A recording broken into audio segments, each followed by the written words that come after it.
Hello everyone, welcome to the channel that brings you the best and most authentic accounts of attacks and sightings of the legendary Bigfoot. Before we begin today's story, I want to ask you to subscribe to the channel. It's very important to us, so please subscribe and leave a comment telling me which city you're watching from. We'd love to know. Click the like button, all because the suffocating humidity clung to my skin like a second layer as Jack and I stepped into the Everglades. The air was thick, almost soupy, and filled with the buzzing of insects and distant bird calls. I wiped the sweat from my brow, already regretting my decision to take this father-son bonding trip in the middle of August. "Dad, look, a butterfly." Jack's excited voice cut through my discomfort. His eyes were wide with wonder as he pointed at a large, vibrant butterfly fluttering past us. I couldn't help but smile at his enthusiasm. "That's a zebra longwing," I said, recalling the guidebook I'd studied before our trip. "It's the state butterfly of Florida." Jack's face lit up. "Cool. Can we see more?" "I'm sure we will, buddy, but remember, we need to be careful out here. This isn't like the parks back home." We continued our hike, the dense foliage creating a canopy above us that filtered the harsh sunlight into dappled patterns on the ground. The trail was narrow and muddy, forcing us to walk single file. I led the way, constantly scanning our surroundings for any signs of danger. As we rounded a bend, the trail opened up to reveal a small clearing next to a slow-moving stream. The water was dark and murky, reflecting the overhanging trees like a mirror. "Can we stop here for a bit, Dad?" Jack asked, already shrugging off his backpack. I nodded, grateful for the chance to rest. "Sure, but stay close to me, and don't go near the water." We sat on a fallen log, sipping from our water bottles and munching on trail mix. The quiet was almost eerie, broken only by the occasional plop of something dropping into the water. Suddenly, two yellow eyes broke the surface of the stream, sending a shiver down my spine. An alligator, its scaly head barely visible, watched us with cold, reptilian interest. "Jack," I said softly, trying to keep the fear out of my voice. "Don't make any sudden movements. There's an alligator in the water." Jack's eyes widened, a mix of fear and excitement on his face. "Where?" he whispered. "Right there by that log in the water. See its eyes?" He nodded slowly, his body tense. We watched in silence as the alligator drifted closer to the bank, its powerful tail propelling it through the water with hardly a ripple. "What do we do, Dad?" Jack's voice trembled slightly. "We're going to stand up very slowly and back away from the water," I replied, trying to project a calm I didn't feel. "Remember what the ranger told us? We just need to give it space." We rose to our feet, our movements deliberate and careful. The alligator's eyes never left us as we retreated to the far side of the clearing. Only when we were a safe distance away did it lose interest, sinking back into the murky depths. Jack let out a shaky breath. That was scary, but also kind of awesome. I ruffled his hair, relief flooding through me. "You handled that really well, buddy. I'm proud of you." We continued our hike, the encounter with the alligator adding a new level of alertness to our journey.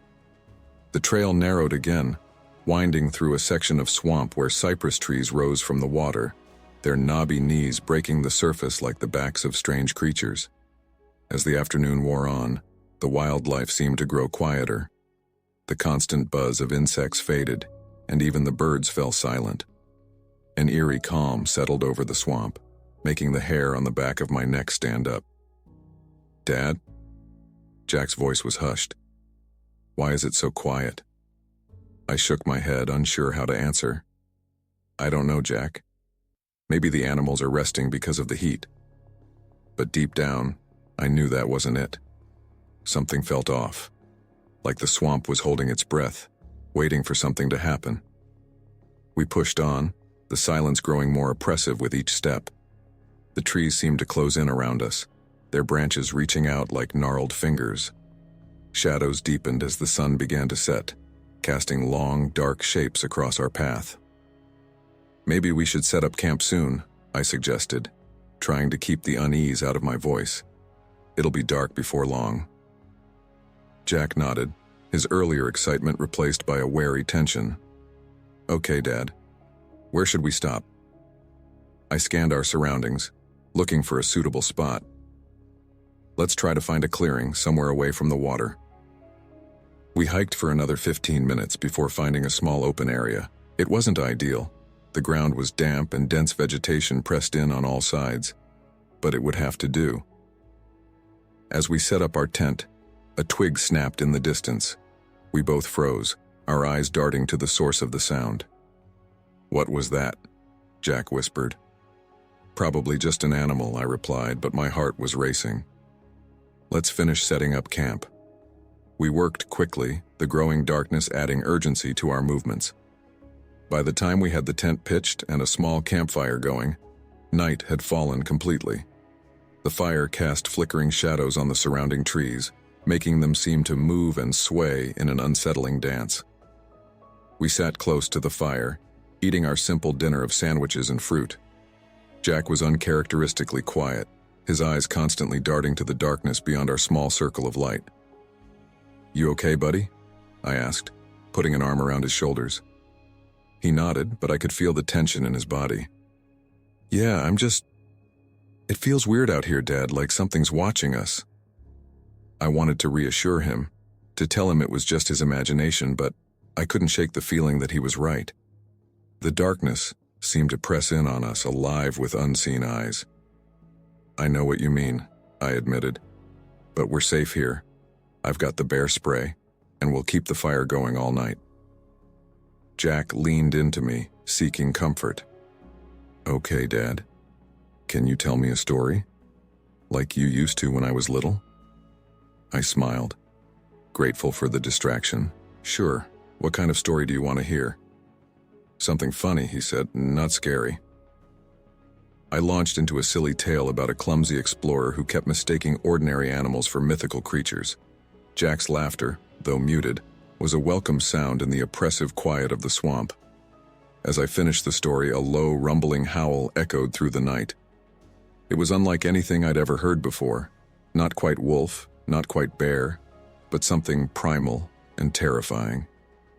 Jack clutched my arm, his eyes wide with fear. "Dad? What was that?" I swallowed hard, trying to keep my voice steady. "I'm not sure, Jack. Maybe a wolf?" But even as I said it, I knew it wasn't true. Wolves didn't live in the Everglades, and whatever made that sound was much, much larger. The howl came again, closer this time. It reverberated through the trees, setting my teeth on edge and sending a chill down my spine. "Should we go?" Jack asked, his voice barely a whisper. I considered our options. Hiking through the swamp at night would be dangerous, but staying put with that thing out there seemed equally risky. "No, we're safer here with the fire," I decided, hoping I was making the right choice. "Let's get in the tent, we'll zip it up tight and stay quiet." We doused the fire, plunging our campsite into darkness. Fumbling with shaking hands, we climbed into the tent and zipped it closed.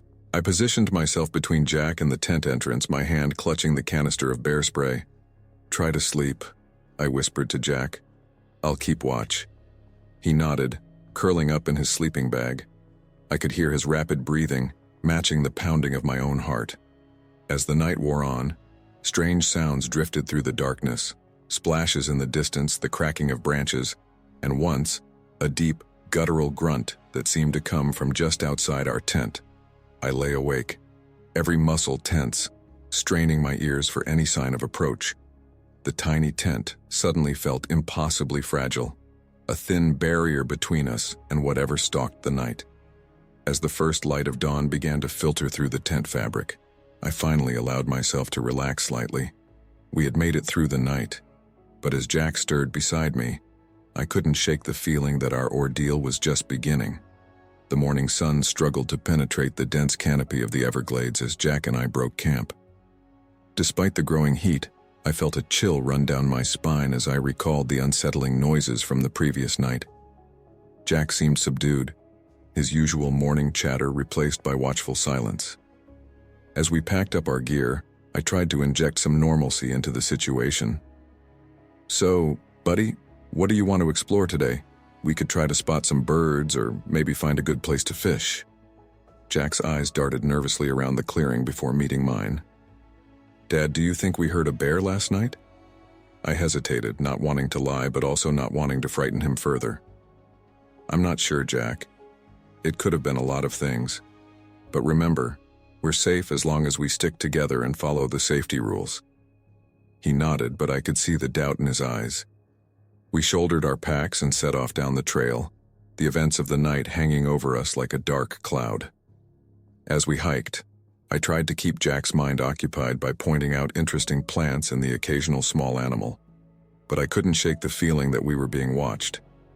Every rustle in the undergrowth, every snapping twig made me flinch. Around midday, we stopped in a small clearing to rest and have lunch. As Jack munched on his sandwich, I scanned our surroundings, my eyes drawn to the shadows between the trees. That's when I saw it. A massive shadow moved between the trunks, too large and too fast to be human. It was gone in an instant, leaving me blinking and unsure if I had imagined it. Dad? Jack's voice snapped me back to reality. What's wrong? I forced a smile, not wanting to alarm him. Nothing, buddy. Just thought I saw something. Probably just a deer. But I knew it wasn't a deer. Whatever I had glimpsed was far larger, its movement more purposeful. We continued our hike, but now I was on high alert, my eyes constantly scanning the forest around us. Jack must have sensed my unease because he stuck close to my side, his earlier excitement about the trip completely gone. As the afternoon wore on, the trail became muddier, our boots sinking into the soft earth with each step. Jack suddenly tugged at my sleeve, his face pale. Dad, look, he whispered, pointing at the ground. I followed his gaze and felt my blood run cold. There, pressed into the mud, was a footprint. But not just any footprint. This was enormous, easily twice the size of my own boot, with clear impressions of toes. What made that? Jack asked, his voice trembling. I swallowed hard, my mind racing. I'm not sure, Jack. Maybe it's just a weird impression. You know how the mud can play tricks on your eyes. But even as I said it, I knew it wasn't true. The print was too clear, too defined to be a trick of the light or a random formation in the mud. We pressed on, but now every step felt like we were being led deeper into danger. The air grew thick with humidity, carrying with it the typical stench of rotting vegetation that permeated the swamp. But as we rounded a bend in the trail, another odor overpowered it, a musky animal smell that made my nose wrinkle. Ugh, what's that smell? Jack complained, pulling his shirt up over his nose. Not sure, I replied, trying to keep my voice steady. Probably just some animal marking its territory. Let's keep moving. But with each step, the smell grew stronger. It was unlike anything I'd encountered before. Not quite bear, not quite big cat, but something wild and primal that set every nerve on edge. As the day wore on and the light began to fade, I knew we needed to make camp soon.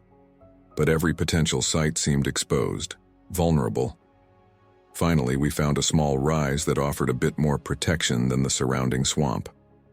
We'll stop here for the night, I announced, trying to sound more confident than I felt. Jack nodded silently, his eyes wide as he scanned the deepening shadows. We set up the tent and gathered wood for a fire. As the flames flickered to life, I hoped they would provide some comfort and security. But the dancing light only seemed to make the surrounding darkness more oppressive, creating shifting shadows that played tricks on my eyes. As we sat by the fire, picking at our dinner, I caught a flash of movement in the underbrush. For a split second, I saw matted fur and glowing eyes watching us from the shadows. My heart leaped into my throat. Jack, I said, keeping my voice low and calm, I want you to very slowly get up and go into the tent. Don't run. Just walk normally. Okay? Jack's eyes widened, but he nodded, understanding the seriousness in my tone. He stood up, moving with exaggerated slowness towards the tent. As soon as he was inside, I grabbed the bear spray and a flashlight, my eyes never leaving the spot where I'd seen the creature. Dad? Jack's voice quavered from inside the tent. "What's going on?" "It's okay, buddy," I called back, trying to keep my voice steady. "I just thought I saw something. I'm going to check it out." Keeping the fire at my back, I edged towards the place where I'd seen the eyes. The underbrush was thick, obscuring my view. I raised the flashlight, its beam cutting through the darkness. Nothing. I took another step forward, my heart pounding so loud I was sure it would give away my position. The smell was stronger here, that same musky odor we'd encountered on the trail. Suddenly, a twig snapped somewhere to my left. I whirled, the flashlight beam dancing wildly across the vegetation. For a moment, I thought I saw a large, dark shape moving through the trees, but it was gone before I could focus on it. "Dad!" Jack's terrified voice cut through the night. "There's something out there." I backed up quickly, keeping the flashlight trained on the tree line as I made my way back to the campfire. "Stay in the tent, Jack, I'm coming." As I reached the fire, a low, rumbling growl echoed through the clearing. It was the same sound we'd heard the night before, but closer now, much closer. I dove into the tent, zipping it shut behind me. Jack was huddled in his sleeping bag, his eyes wide with fear. "What is it, Dad?" he whispered. I pulled him close, my mind racing. "I don't know, buddy, but we're going to be okay. We just need to stay quiet and wait for it to leave." But deep down, I knew that whatever was out there wasn't simply going to leave. The feeling of being hunted, of being prey, was overwhelming. We sat in tense silence, straining our ears for any sound of approach. The fire outside slowly died down, plunging our campsite into darkness. Every snapping twig, every rustle of leaves sounded like a monster about to pounce. As the night wore on, the sounds seemed to circle our camp. Sometimes they were distant, raising hopes that the creature had moved on, only to return louder and closer than before. Jack eventually fell into a fitful sleep, exhausted by fear. But I remained awake, my hand clutching the bear spray, watching the walls of the tent for any sign of a shadow, any indication that our unseen stalker was making its move. As the first light of dawn began to filter through the tent fabric, the noises finally ceased. The forest came alive with the normal sounds of morning, birds calling, insects buzzing. I let out a shaky breath, realizing I'd been holding it for what felt like hours. We had survived the night, but the ordeal was far from over. Whatever was out there in the Everglades, it was unlike anything I'd ever encountered. And somehow I knew it wasn't finished with us. As Jack stirred beside me, I made a decision. We needed to get out of here, to find help. But deep down, a chilling thought took root. What if we couldn't escape?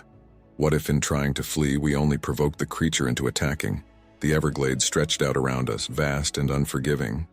And somewhere in its depths something was waiting, watching, hunting. Our chances of making it out unscathed seemed to diminish with each passing moment. The day following our terrifying night passed in a haze of paranoia and exhaustion. Every sound, every shadow seemed to hold a threat. Jack and I moved through the swamp like ghosts, our voices rarely rising above whispers. "Dad, can we go home now?" Jack's plaintive question broke the silence as we trudged along a particularly muddy stretch of trail. I sighed, running a hand through my sweat-damp hair. "I know you're scared, buddy. I am too. But we need to stick to our planned route. It's the safest way out." Jack nodded, but I could see the fear lingering in his eyes. I wished I could offer him more comfort, more certainty. But the truth was, I was just as frightened as he was. As evening approached, we found a small clearing to make camp. The routine of setting up the tent and gathering firewood felt almost surreal after the events of the past 2 nights. I couldn't shake the feeling that we were arranging our own trap. "Maybe we should take turns keeping watch tonight," I suggested as we sat around the campfire, picking at our meager dinner. Jack looked up, his face pale in the flickering light. "You mean in case that thing comes back?" I nodded, trying to keep my voice calm. "Just as a precaution, we'll be safer if one of us is always awake." As darkness fell, the sounds of the swamp changed. The daytime chorus of birds and insects gave way to the eerie calls of nocturnal creatures. But beneath those familiar noises, I could swear I heard something else. The sound of heavy footsteps, of branches breaking under significant weight. Jack and I huddled in the tent, taking turns to peer out into the darkness. The hours crept by with agonizing slowness. Every snap of a twig, every rustle in the underbrush sent our hearts racing. It was during my watch in the darkest hour before dawn that it happened.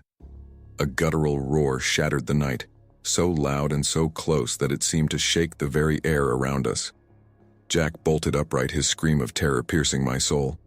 "Dad, it's here." Before I could react, a massive shape burst from the undergrowth. In the dim light of our dying campfire, I caught glimpses of matted fur, of muscles rippling under a massive frame. The creature was enormous, far larger than any bear or big cat I'd ever seen. It charged straight for our tent.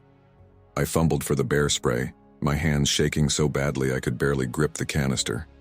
"Jack, run!" I yelled, desperately trying to put myself between my son and the monster. But I was too slow. With a swipe of its massive paw, the creature tore through the tent like it was tissue paper. Jack's scream turned to a choked cry as enormous hands wrenched him from his sleeping bag. "No!" I roared, lunging at the beast without thought for my own safety. My fists connected with coarse fur and solid muscle. It was like punching a brick wall. The creature barely seemed to notice my assault, its attention focused entirely on Jack. I clawed at its arm, trying to break its grip on my son. For a moment, I thought I felt its hold loosen. But then, it turned its attention to me. In the dim light, I caught a glimpse of its face, a nightmarish blend of ape and man, with glowing eyes that seemed to burn with intelligence and malice. Pain exploded in my arm as the monster swatted me aside like a rag doll. I felt bones snap as I flew through the air, crashing into a tree with bone-jarring force. The world spun around me, my vision blurring from the impact. Through the haze of pain, I heard Jack's terrified screams. "Dad, help me! Dad!" I struggled to my feet, swaying as waves of dizziness and nausea washed over me. Through blurry vision, I watched helplessly as the beast lumbered away, my son clutched in its massive arms. "Jack!" I screamed, my voice raw with fear and desperation. I stumbled after them, tripping over roots and crashing through underbrush. But the creature moved with surprising speed for its size, quickly outpacing me in the dense swamp. I ran until my lungs burned and my legs gave out, collapsing in the mud. Jack's screams had long since faded, leaving me in a silence broken only by my own ragged breathing and the pounding of my heart. As the first light of dawn began to filter through the trees, the full horror of what had happened hit me. My son was gone, taken by a creature that shouldn't exist, and I had been powerless to stop it. I don't know how long I lay there, mud soaking into my clothes, my broken arm throbbing in time with my racing pulse. Part of me wanted to give up, to let the swamp claim me. But the thought of Jack, scared and alone with that monster, spurred me back to my feet. I stumbled back to our destroyed campsite, my mind racing. I needed help, but who would believe me? Who would accept that my son had been taken by what could only be described as BigFoot? As I gathered what supplies I could salvage, a plan began to form. I would find Jack myself. I had to. No one else would understand the urgency, the danger he was in. I set off in the direction the creature had gone, my good arm clutching our first aid kit and what remained of our food. The pain in my broken arm was excruciating, but I forced myself to keep moving. Every second counted. As I pushed deeper into the swamp, following a trail of broken vegetation and enormous footprints, I tried to make sense of what had happened. The creature I'd seen defied logic, defied everything I thought I knew about the natural world. Yet there was no denying its existence, not anymore. Hours passed, the sun climbing higher in the sky, baking the swamp in oppressive heat. I was running on pure adrenaline and fear, my body pushed far beyond its limits. But I couldn't stop, wouldn't stop, not while Jack was out there. As evening approached, I found myself in a part of the swamp I didn't recognize. The trees here were older, larger, their gnarled roots creating a maze of shadowy hollows and hidden spaces. The air felt different too, heavier, charged with an energy I couldn't explain. That's when I heard it, a low, rumbling growl that seemed to come from everywhere and nowhere at once.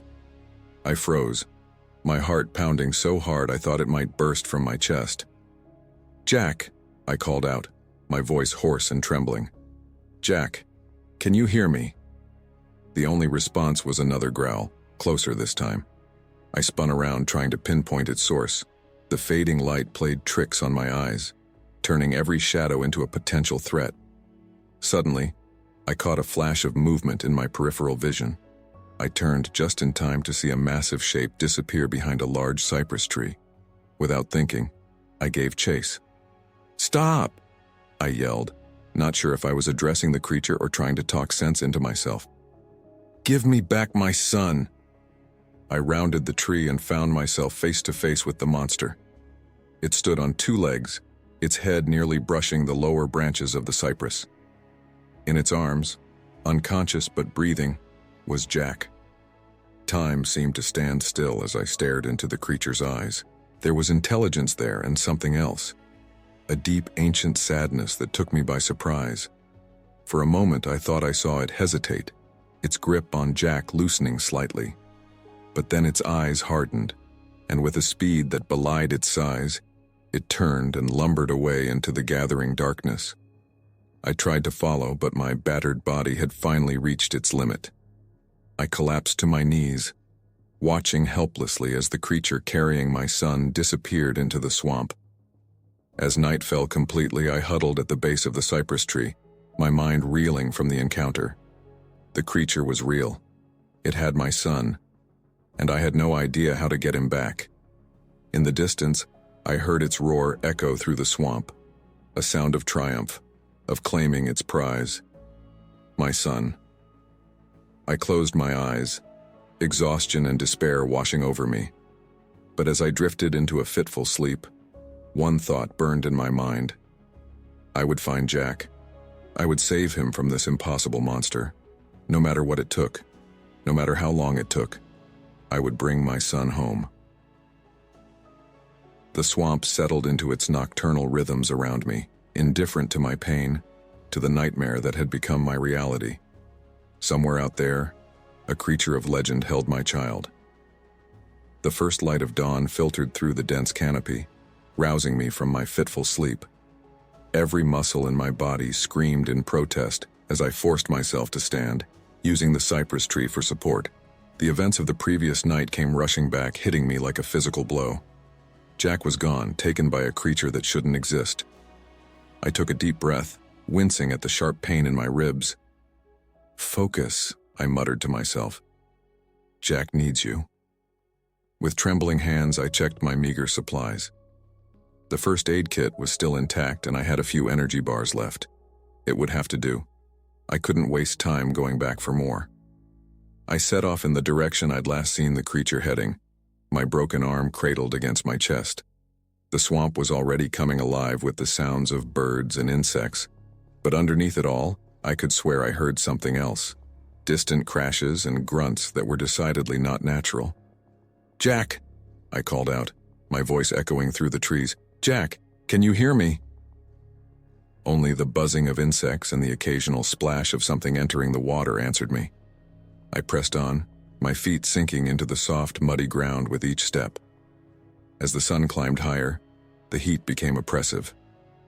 Sweat poured down my face, stinging my eyes and mixing with the tears I couldn't hold back. I stumbled through the marsh, calling Jack's name until my voice was hoarse. "Please," I croaked, more to myself than anything else.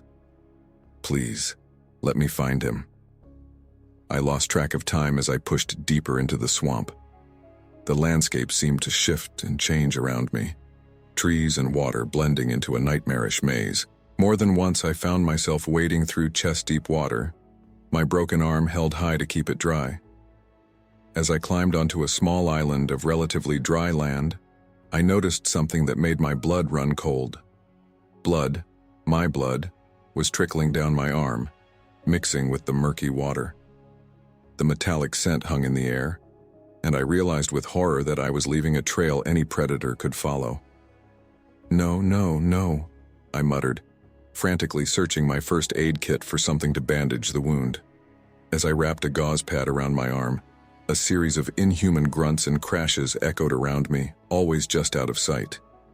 My head snapped up, eyes darting from tree to tree. "Jack!" I called out, hope and fear warring in my voice. "Jack, is that you?" The noises stopped abruptly, leaving an eerie silence in their wake. I held my breath, straining to hear any sign of movement. Then, just as suddenly as they had ceased, the sounds resumed. But this time, they were moving away from me. "Wait!" I shouted, scrambling to my feet. I plunged back into the swamp, following the noises as best I could.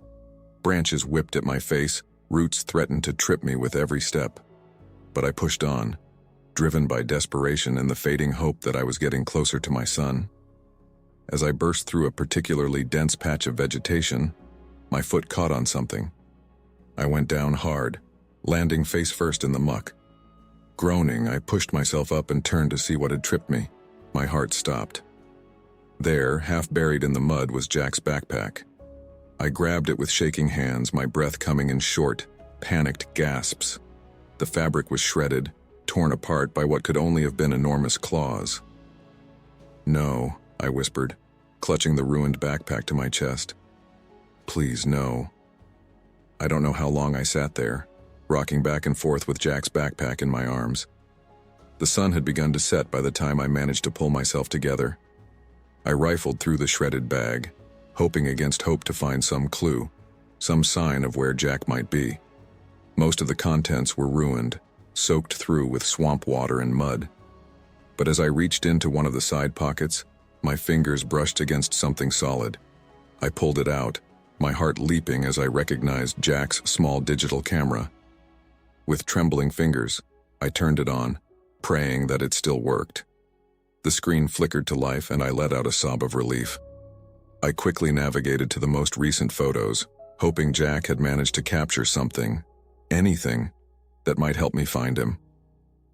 The first few pictures were what you'd expect from a 10-year-old on a camping trip.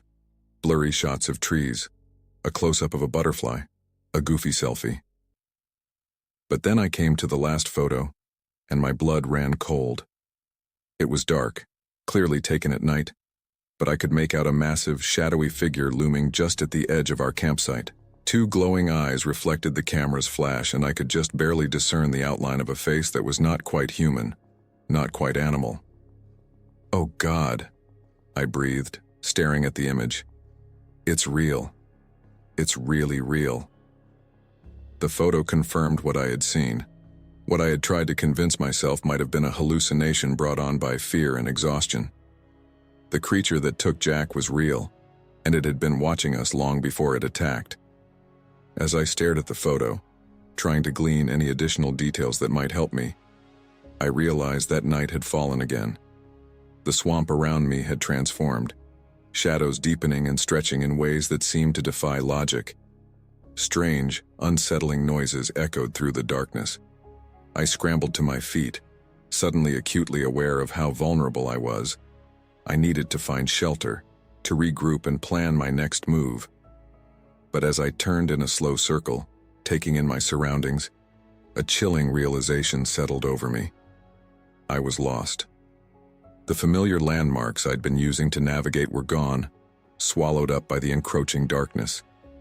Every direction looked the same, an impenetrable wall of vegetation and murky water. I was trapped in a labyrinth of trees and swamp, with no idea which way would lead me to Jack and which would lead me deeper into danger. "Think," I muttered to myself, fighting back the wave of panic threatening to overwhelm me. "Think, damn it." I closed my eyes, trying to recall the survival training I'd taken years ago. "Stay put," a voice in my head advised. "If you're lost, staying in one place makes it easier for rescuers to find you." But there were no rescuers coming. No one knew where we were, what had happened, and every moment I delayed was another moment that Jack was in the clutches of that creature. I opened my eyes, a new determination settling over me. I couldn't afford to wait. I had to keep moving, had to keep searching. Jack's life depended on it. I picked a direction at random and started walking, using my good arm to push aside branches and vines. The going was slow and treacherous in the dark, but I pressed on, driven by a mixture of fear and desperate hope. As I walked, I talked to myself, partly to keep my spirits up, and partly to ward off the oppressive silence of the swamp at night. "I'm coming, Jack," I said, my voice barely above a whisper. "Daddy's coming. Just hold on, buddy, I'll find you." Hours passed, or maybe it was minutes.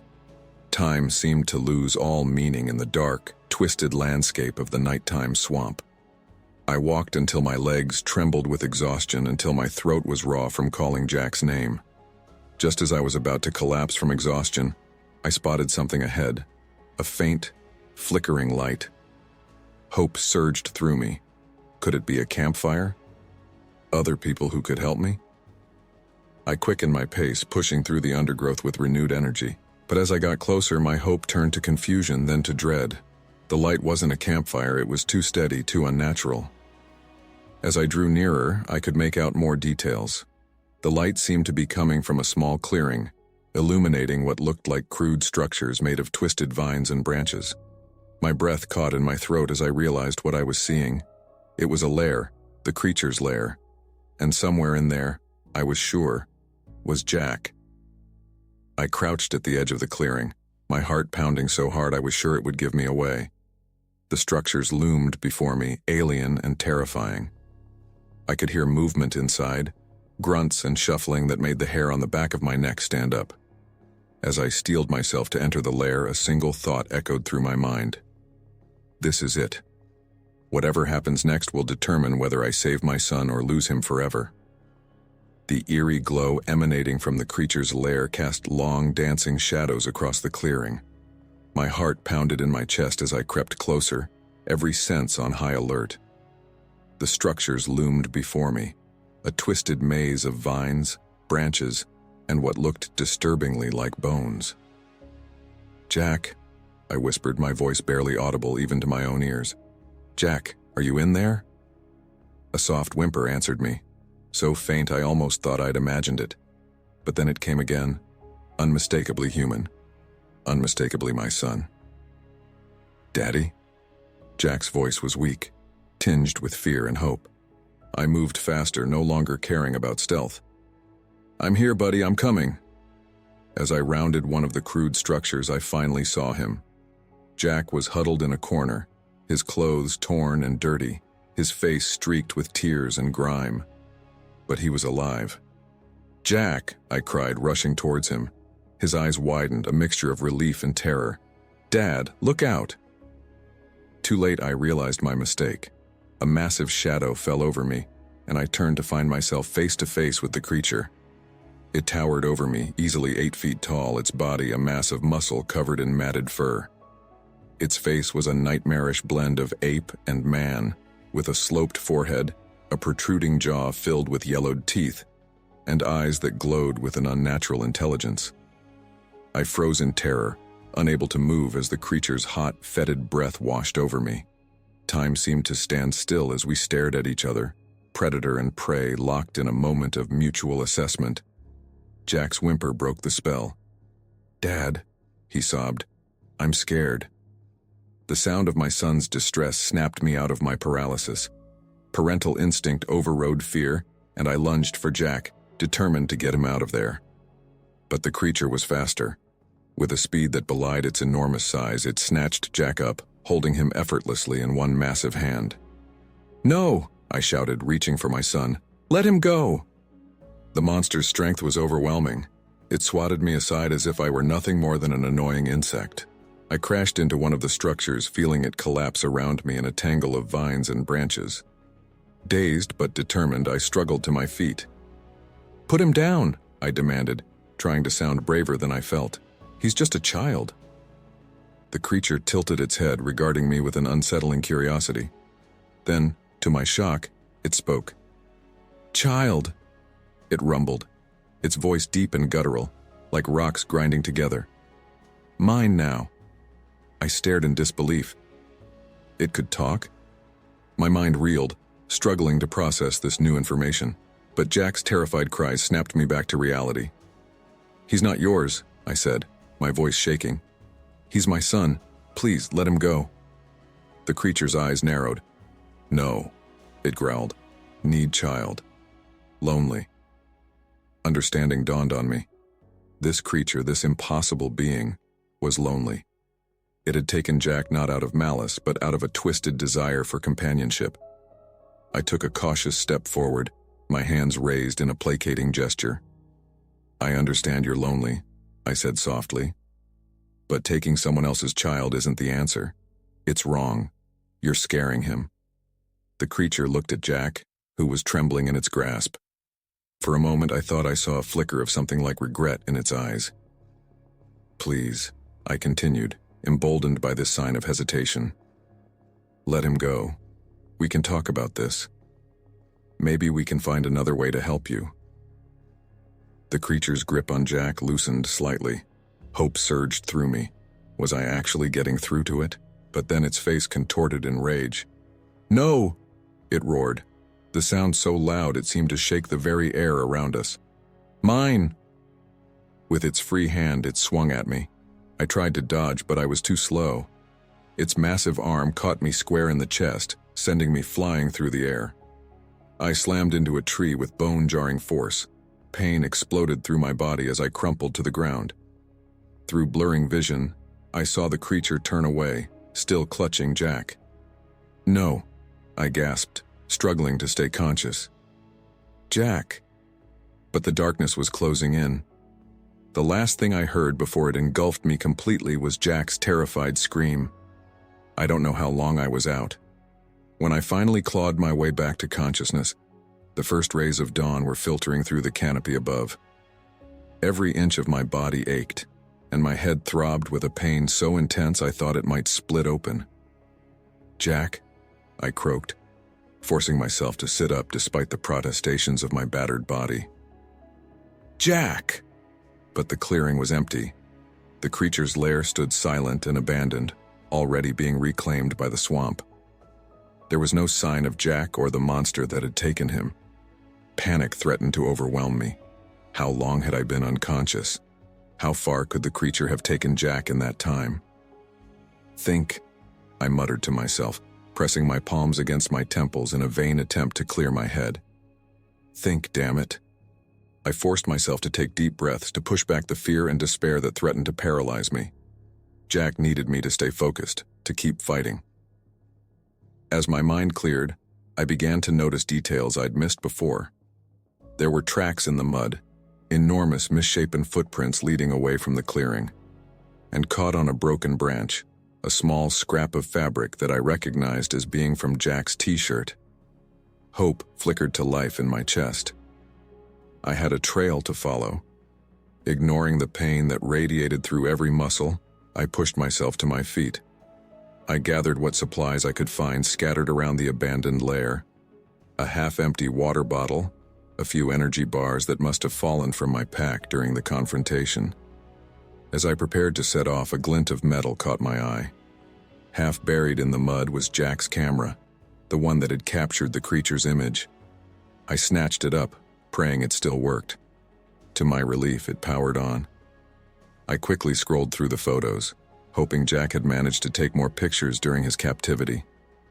Most were too dark or blurry to make out, but one made me pause. It showed a cave entrance, half hidden behind a waterfall.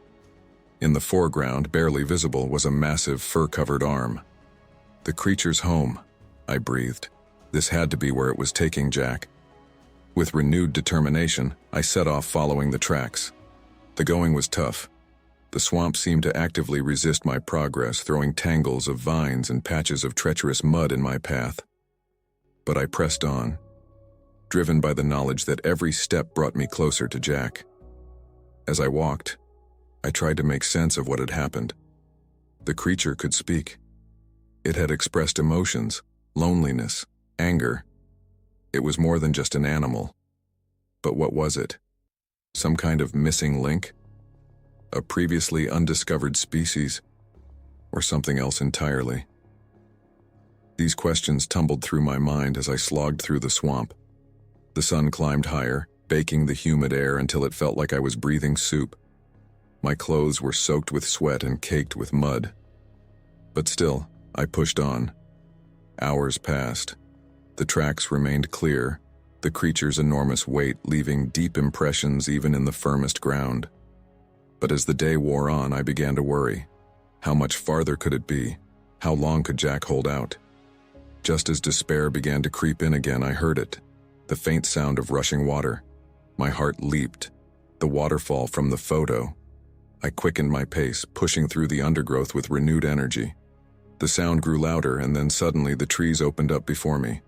There it was, a small but powerful waterfall, tumbling down a rocky cliff face. And there, half hidden behind the curtain of water, was the dark mouth of a cave. I approached cautiously, every sense on high alert. The roar of the falling water would mask any sounds of approach, making it the perfect hiding place for the creature. As I drew closer to the cave entrance, a familiar scent hit me, that same musky, animal odor I'd first encountered in the swamp. This was definitely the place.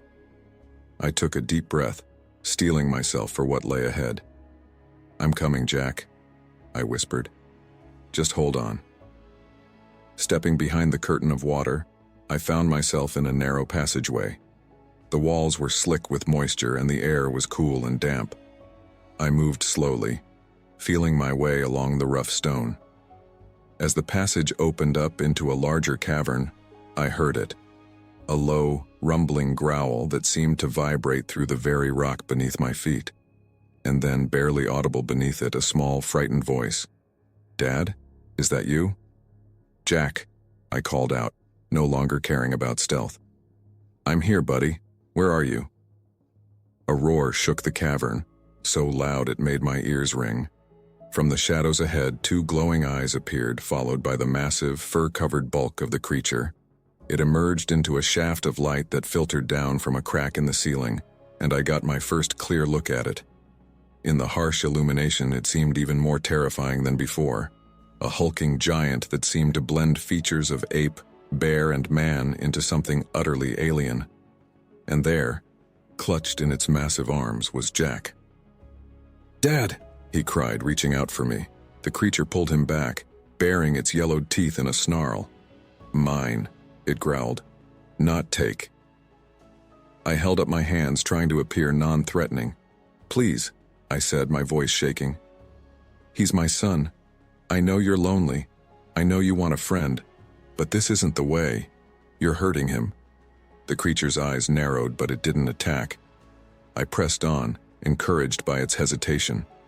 "Look at him," I said, gesturing to Jack's tear-streaked face. "He's terrified. Is that what you want? A companion who fears you?" The creature looked down at Jack, and for a moment I saw something like confusion in its eyes. It loosened its grip slightly, allowing Jack to breathe easier. "What? Want?" it rumbled, its voice uncertain. "I want my son back," I said firmly. "And I want to help you if I can. But first, you need to let Jack go."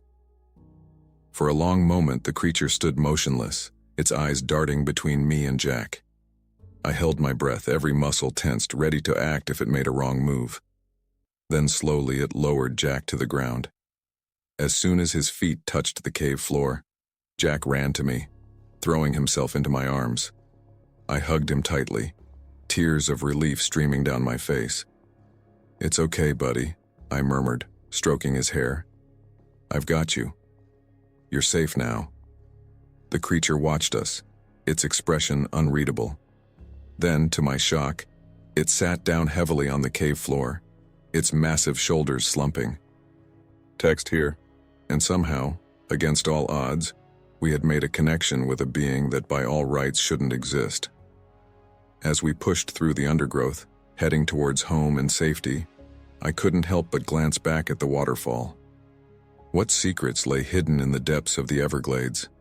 And what would happen when I returned to keep my promise? The swamp kept its secrets, but I knew that our encounter with the creature was only the beginning of a much larger story. The throbbing pain in my head was the first thing I became aware of as consciousness slowly returned. Every part of my body ached, a testament to the beating I'd taken from the creature. For a moment I lay there in the mud, struggling to remember where I was and what had happened. Then, like a bolt of lightning, it all came rushing back. The creature, the lair, Jack. Jack's distant cries pierced through the fog of pain, spurring me into action. I forced my eyes open, wincing at the harsh sunlight filtering through the canopy. How long had I been out? "Jack," I called out, my voice hoarse and weak. "Jack, where are you?" Only the sounds of the swamp answered me, the buzz of insects, the splash of something entering the water. And underneath it all, growing fainter by the second, the sound of my son's voice. Ignoring the protests of my battered body, I pushed myself to my feet. The world swam around me, and I had to grab onto a nearby tree to keep from falling. My left arm hung uselessly at my side, definitely broken. But none of that mattered. Jack needed me. I scanned the ground, looking for any sign of which way the creature had gone. There, in the soft mud, a set of enormous footprints led away from the clearing. Without hesitation, I set off after them, my good arm clutching my broken one to my chest. The trail led me through some of the most treacherous terrain I'd encountered yet. The ground was a patchwork of deep mud and tangled roots, each step a potential disaster. More than once I lost my footing, barely catching myself before I fell. My broken arm throbbed with each jarring movement, but I pushed the pain aside. Nothing mattered except finding Jack. As I stumbled through the swamp, I tried to keep Jack's voice in my ears, using it as a compass to guide me. But it was growing fainter, more distant with each passing minute. Fear clawed at my throat. What if I was too late? What if the creature had already... No, I couldn't think like that. Jack was alive. He had to be. "I'm coming, buddy," I muttered through gritted teeth as I hauled myself over a fallen log. "Just hold on. Daddy's coming." The sun climbed higher in the sky, baking the swamp in oppressive heat. Sweat poured down my face, stinging my eyes and soaking my already filthy clothes. My throat was parched, my lips cracked and bleeding. But still, I pressed on. Hours passed, or maybe it was minutes. Time seemed to lose all meaning in the green hell of the Everglades. The creature's tracks remained clear, its massive weight leaving deep impressions even in the firmest ground. But Jack's cries had long since faded, leaving me in a silence broken only by my own ragged breathing and the ambient sounds of the swamp. Just as despair began to creep in, I broke through a particularly dense patch of vegetation and found myself on the edge of a clearing. And there in the center was the creature. It stood with its back to me, its massive form casting a long shadow across the sun-dappled ground. In one enormous hand, it held Jack, who hung limply in its grasp like a rag doll. My heart leaped into my throat. Was I too late? But then I saw Jack's chest rise and fall. He was alive, just unconscious. The creature seemed distracted, its head tilted as if listening to something in the distance. This was my chance. Adrenaline surged through my veins, washing away the pain and exhaustion. With a roar that surprised even me, I charged across the clearing. "Let him go!" I screamed, my voice raw with fury and fear. The creature turned, its eyes widening in surprise. It clearly hadn't expected me to find them so quickly. In that moment of shock, its grip on Jack loosened. I crashed into the monster's legs with all the force I could muster. It was like hitting a brick wall, but the impact was enough to throw it off balance. As it stumbled, Jack slipped from its grasp. I caught my son in my good arm, the sudden weight sending a jolt of pain through my broken one. But I didn't care. I had Jack. "Dad?" Jack mumbled, his eyes fluttering open. "I've got you, buddy," I gasped, already turning to run. "We're getting out of here." The creature's roar of fury shook the very ground beneath our feet. Trees trembled, sending showers of leaves raining down around us. I ran faster than I ever had in my life, clutching Jack to my chest. Hold on tight, I told him as we crashed through the undergrowth. Don't let go, no matter what. Behind us, I could hear the creature giving chase. Its furious bellows echoed through the swamp, punctuated by the sound of trees being smashed aside like matchsticks. My lungs burned, my legs screamed for rest, but I pushed on. Fear and adrenaline propelled me forward, giving me strength I didn't know I possessed. "Dad," Jack whimpered, his face buried in my shoulder. "It's getting closer." I didn't dare look back. The sound of pursuit was enough to tell me that Jack was right. Despite its size, the creature was fast, and it knew this terrain far better than I did. We burst out of a tangle of vines and found ourselves on the edge of a wide, sluggish river. I skidded to a stop, my mind racing. We couldn't outrun the creature on land, but maybe... "Jack, listen to me," I said urgently, setting him down. "We're going to have to swim. Can you do that?" He nodded, his eyes wide with fear but determined. "I can do it, Dad." "Good boy. Stay close to me, okay?" Without waiting for a response, I scooped Jack up again and plunged into the water.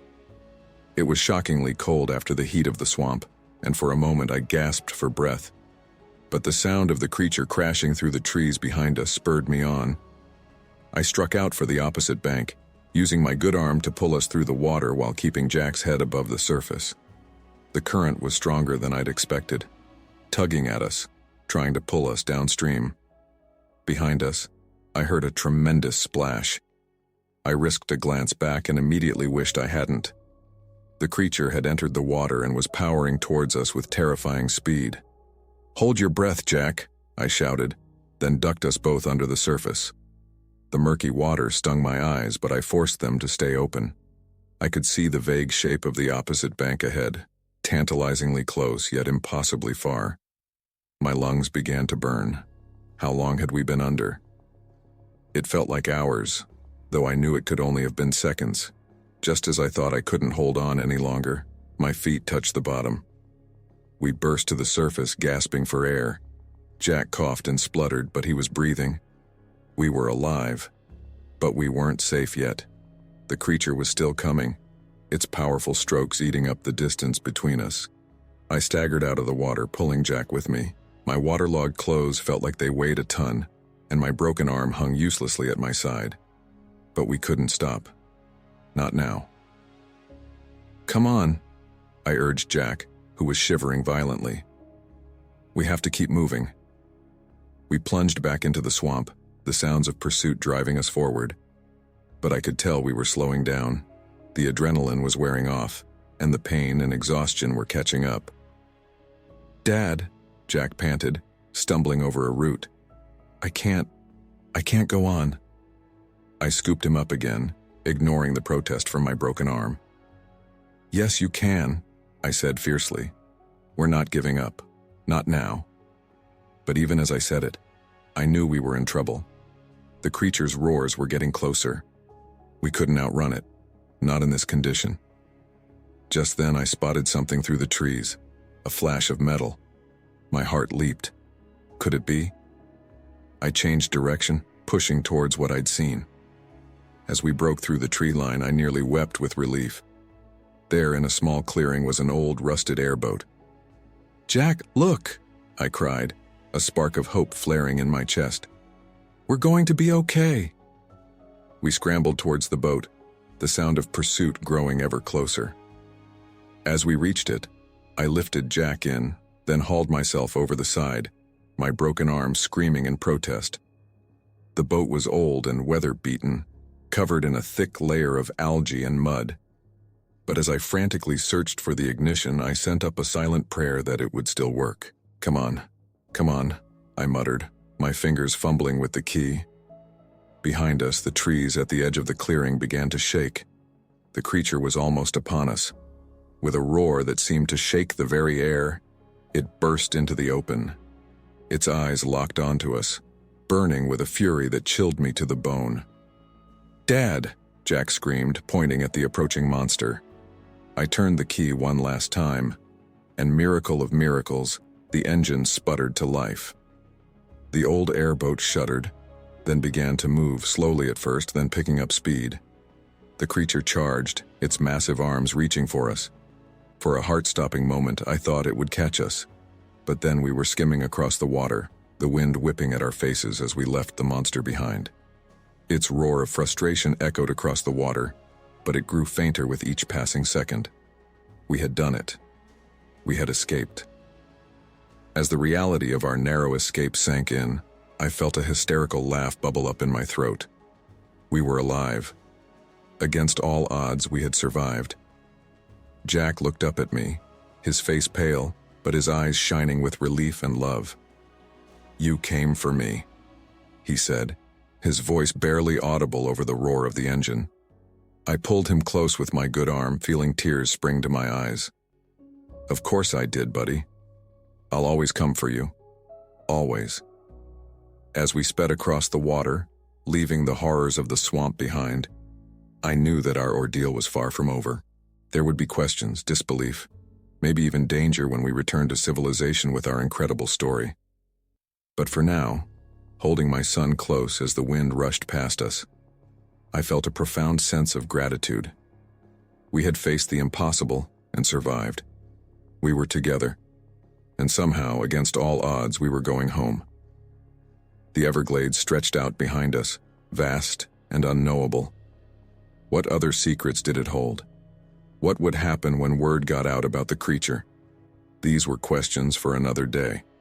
For now, as the first signs of civilization appeared on the horizon, I allowed myself to relax. We had escaped the monster's grasp. We were safe. And whatever challenges lay ahead, I knew we would face them together. The airboat sputtered and coughed, its ancient engine finally giving out after carrying us to safety. We drifted to a stop in a small, secluded cove, the cypress trees looming over us like silent sentinels. I slumped back, exhaustion washing over me in waves. Every muscle in my body ached and my broken arm throbbed with a dull, persistent pain. "Dad?" Jack's voice was small, tinged with fear and fatigue. "Are we safe now?" I pulled him close with my good arm, feeling his small body trembling against mine. "I think so, buddy," I said, trying to inject confidence into my voice. "We got away from that thing.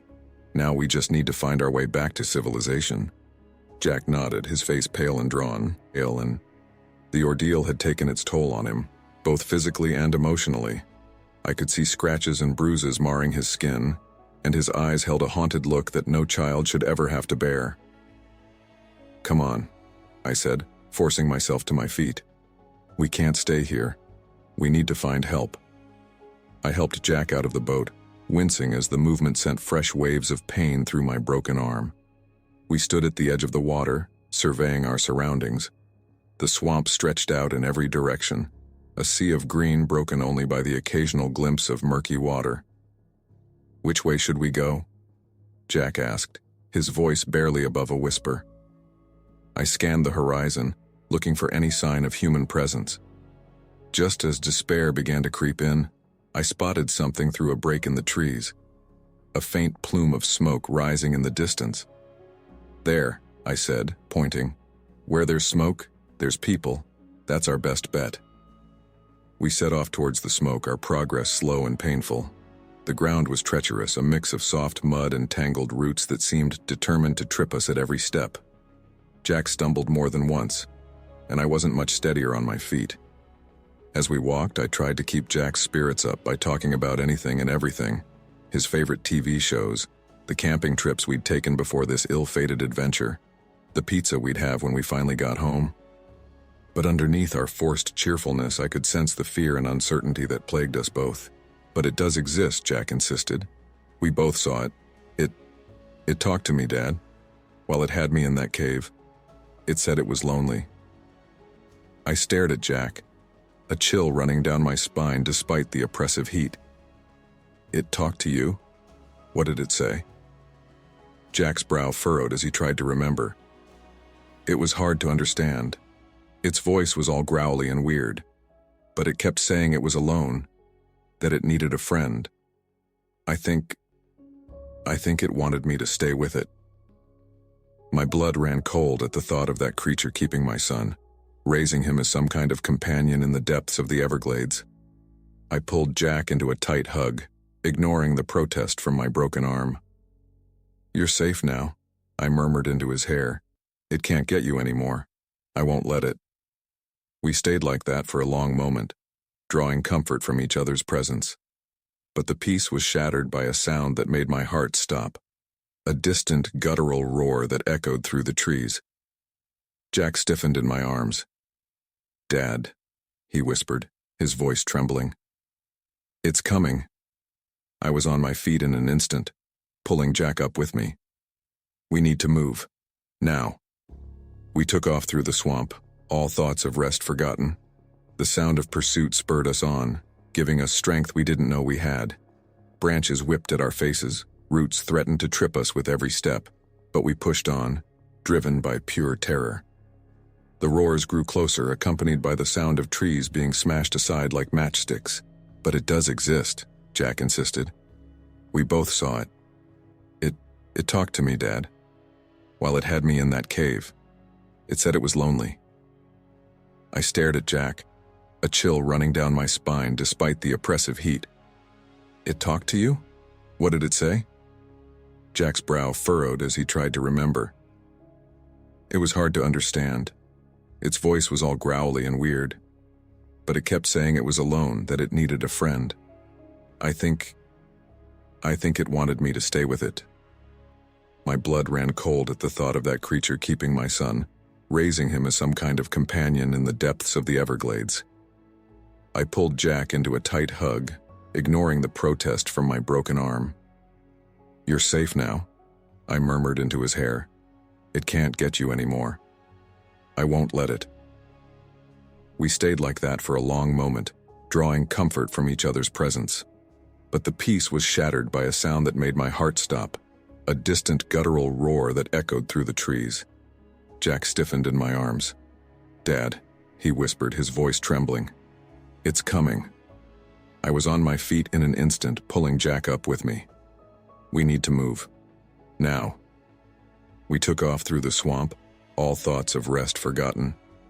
The sound of pursuit spurred us on, giving us strength we didn't know we had. Branches whipped at our faces, roots threatened to trip us with every step, but we pushed on, driven by pure terror. The roars grew closer, accompanied by the sound of trees being smashed aside like matchsticks. Text here. As they half-carried, half-dragged us into the station, I heard it, one final, furious roar that seemed to shake the very foundations of the building. Then, silence. We collapsed inside the ranger station, our strength finally giving out. The cool air from the AC hit my skin, making me shiver despite the heat. My vision swam, exhaustion and pain threatening to pull me under. "Sir? Sir, can you hear me?"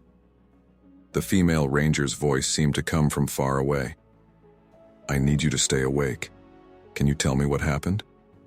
I forced my eyes open, trying to focus on her concerned face. "My son," I mumbled. "Is he okay?" "Your boy's right here," she assured me, gesturing to where her partner was tending to Jack. "He's banged up, but he'll be all right. Can you tell me your names? What happened to you?" "I'm David," I managed to say. "That's my son, Jack. We were attacked." The Rangers exchanged a look I couldn't quite interpret. "Attacked by what?" the male ranger asked, his voice carefully neutral. "An alligator?" I shook my head, wincing at the movement. "No, not an alligator. It was something else. Something big. It took Jack, and I had to get him back." Another exchange of glances. I could see the skepticism in their eyes, could practically hear their thoughts. Heat stroke. Delirium. Maybe drugs. "Listen," I said, struggling to sit up. "I know how it sounds, but you have to believe me. There's something out there in the swamp, something that shouldn't exist." The female ranger placed a gentle hand on my shoulder, pushing me back down. "Sir, David, you're injured and exhausted. Let's focus on getting you and your son the medical attention you need. We can talk about what happened later." I wanted to argue, to make them understand the danger that was still out there, but the adrenaline was wearing off and the pain and fatigue were catching up with a vengeance. My eyelids felt impossibly heavy. "Rest now. the ranger's voice said, sounding distant and muffled. "Help is on the way." I drifted in and out of consciousness, aware of activity around me but unable to focus on any of it. I caught snippets of conversation, the rangers talking in low, urgent tones, the crackle of a radio, Jack's voice asking for water.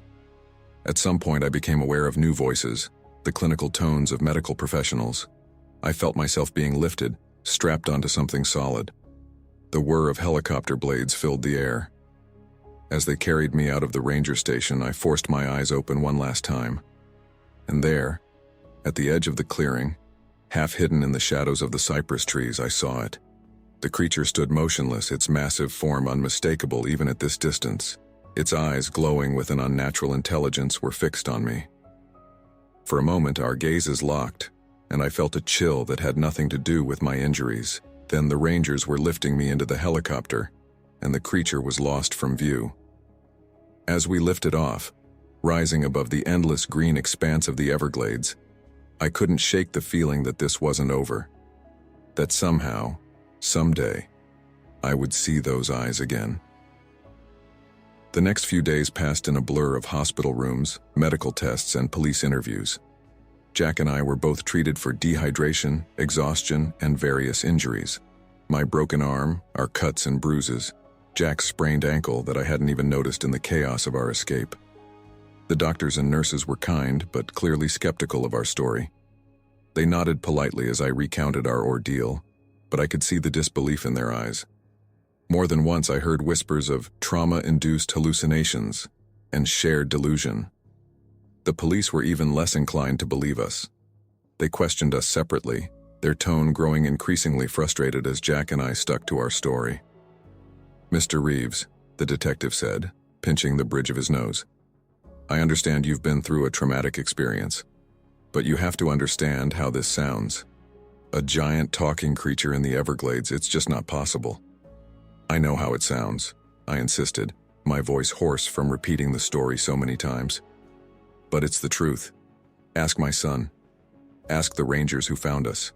There was something out there." The detective sighed, closing his notebook. "The rangers reported finding you in a state of extreme distress. They mentioned nothing about any creature. As for your son, well, children often cope with trauma by creating fantastical stories." I wanted to argue, to make them understand. But I was tired. So tired. And a small part of me, the part that had lived in a world where such creatures couldn't exist, wondered if they might be right. Had it all been some kind of shared hallucination brought on by fear and exhaustion? But then I would look at Jack, see the haunted look in his eyes that no child should have, and I knew.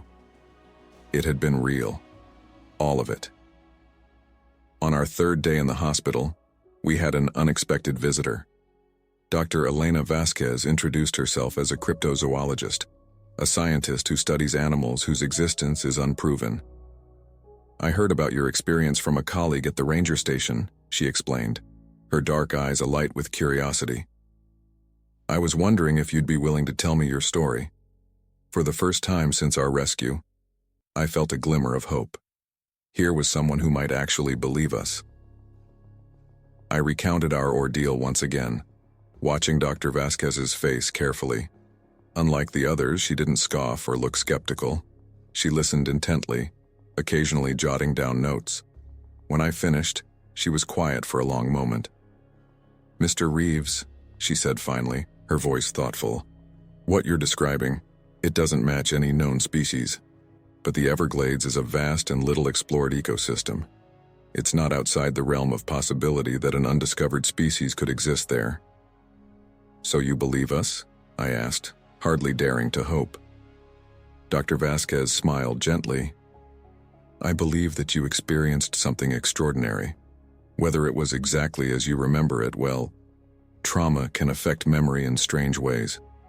But I don't think you're lying or crazy." She leaned forward, her expression turning serious. "Mr. Reeves, I'd like to mount an expedition into the Everglades to investigate this creature. Would you be willing to help? To show us where you encountered it?" I felt a chill run down my spine at the thought of going back into that swamp. But at the same time, I knew I needed answers. Needed to prove to myself and the world that we weren't crazy.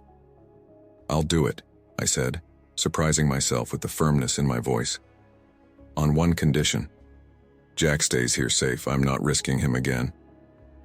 Dr. Vasquez nodded, understanding in her eyes. "Of course. We'll make all the necessary arrangements. And Mr. Reeves? Thank you. This could be the discovery of a lifetime."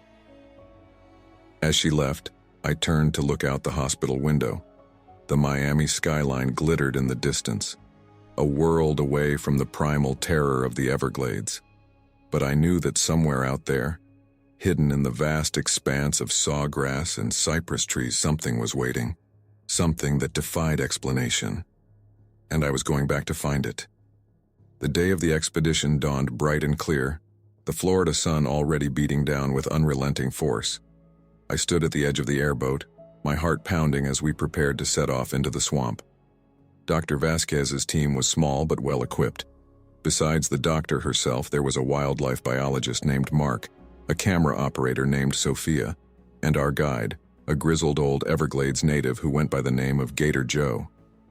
"You sure about this, city boy?" Gator Joe asked as he fired up the airboat's engine. "Ain't no shame in changing your mind. The Glades can be mighty unforgiving." I swallowed hard, fighting back the fear that threatened to overwhelm me. The memory of those glowing eyes, that enormous fur-covered form was etched into my mind. But I had to know, had to understand. "I'm sure," I said, my voice steadier than I felt. "Let's go." As we skimmed across the water, the familiar landscape of the Everglades unfolded around us. Cypress trees loomed overhead, their branches draped with Spanish moss. Alligators sunned themselves on muddy banks, their eyes following our progress with ancient reptilian patience. I directed Gator Joe as best I could, trying to retrace the chaotic path of our escape. It wasn't easy. In my panic, I hadn't paid much attention to landmarks. But slowly, agonizingly, we made our way deeper into the swamp. "There," I said suddenly, pointing to a small clearing. "That's where we found the airboat. The creature's lair should be nearby." We disembarked, the scientists immediately setting to work. They took samples of the soil, photographed footprints I hadn't even noticed, collected strands of fur caught on low-hanging branches. As they worked, I stood at the edge of the clearing, my eyes scanning the tree line. Every rustle of leaves, every distant splash made me tense, expecting to see that massive form emerge from the shadows. "Mr. Reeves?" Dr. Vasquez's voice startled me out of my vigilance. "We've found something I think you should see." She led me to a large cypress tree at the edge of the clearing. There, carved deep into the bark, were a series of marks. They looked almost like writing, but in no alphabet I'd ever seen. "What is it?" I asked, reaching out to touch the strange symbols. Dr. Vasquez shook her head, her eyes wide with excitement. "I'm not sure, but whatever made these marks was intelligent and strong. Look how deep they're carved." A chill ran down my spine. "It was trying to communicate," I murmured, remembering how the creature had spoken to Jack. "It's more than just an animal." Before Dr. Vasquez could respond, a shout came from the other side of the clearing. The fluorescent lights of St. Mary's Hospital buzzed incessantly, their harsh glow casting an eerie pallor over Detective Simmons's face as he loomed over Sarah's hospital bed. His steely gaze bore into her, searching for any sign of deception or instability. Sarah met his eyes, her resolve unwavering despite the pain that coursed through her battered body. "Mrs. Holloway," Detective Simmons began, his voice low and measured.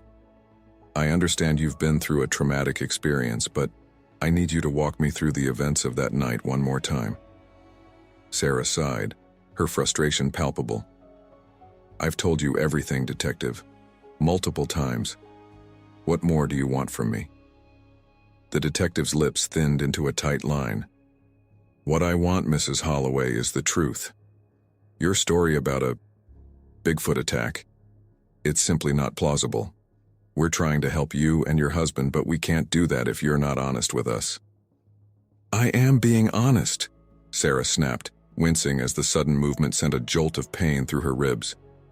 Why would I lie about this? Do you think I wanted this to happen? Do you think I enjoy being called crazy, being doubted at every turn? Detective Simmons leaned back, his chair creaking under his weight. No one's calling you crazy, Mrs. Holloway.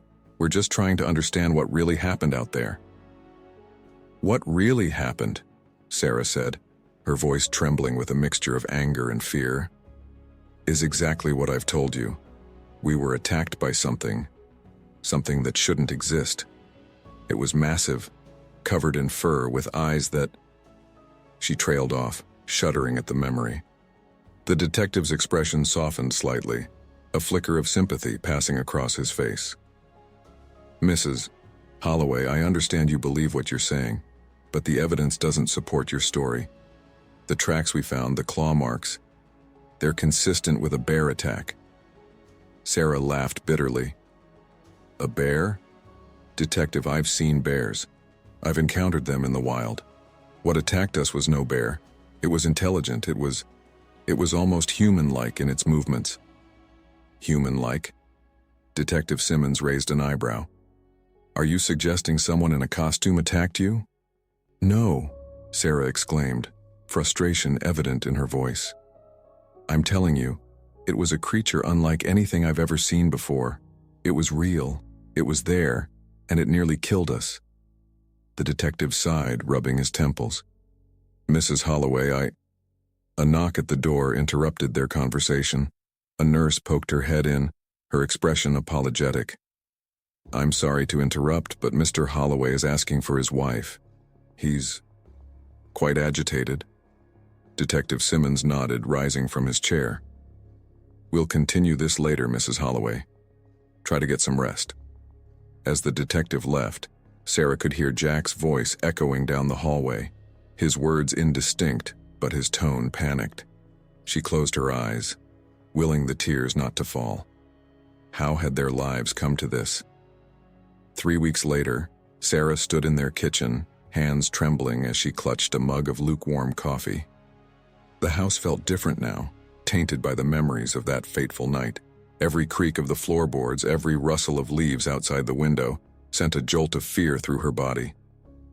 Jack's anguished cries pierced the silence, causing Sarah to flinch. She set down her mug and made her way to their bedroom, her steps hesitant. No. Get away. Jack thrashed in the bed, tangled in sweat-soaked sheets.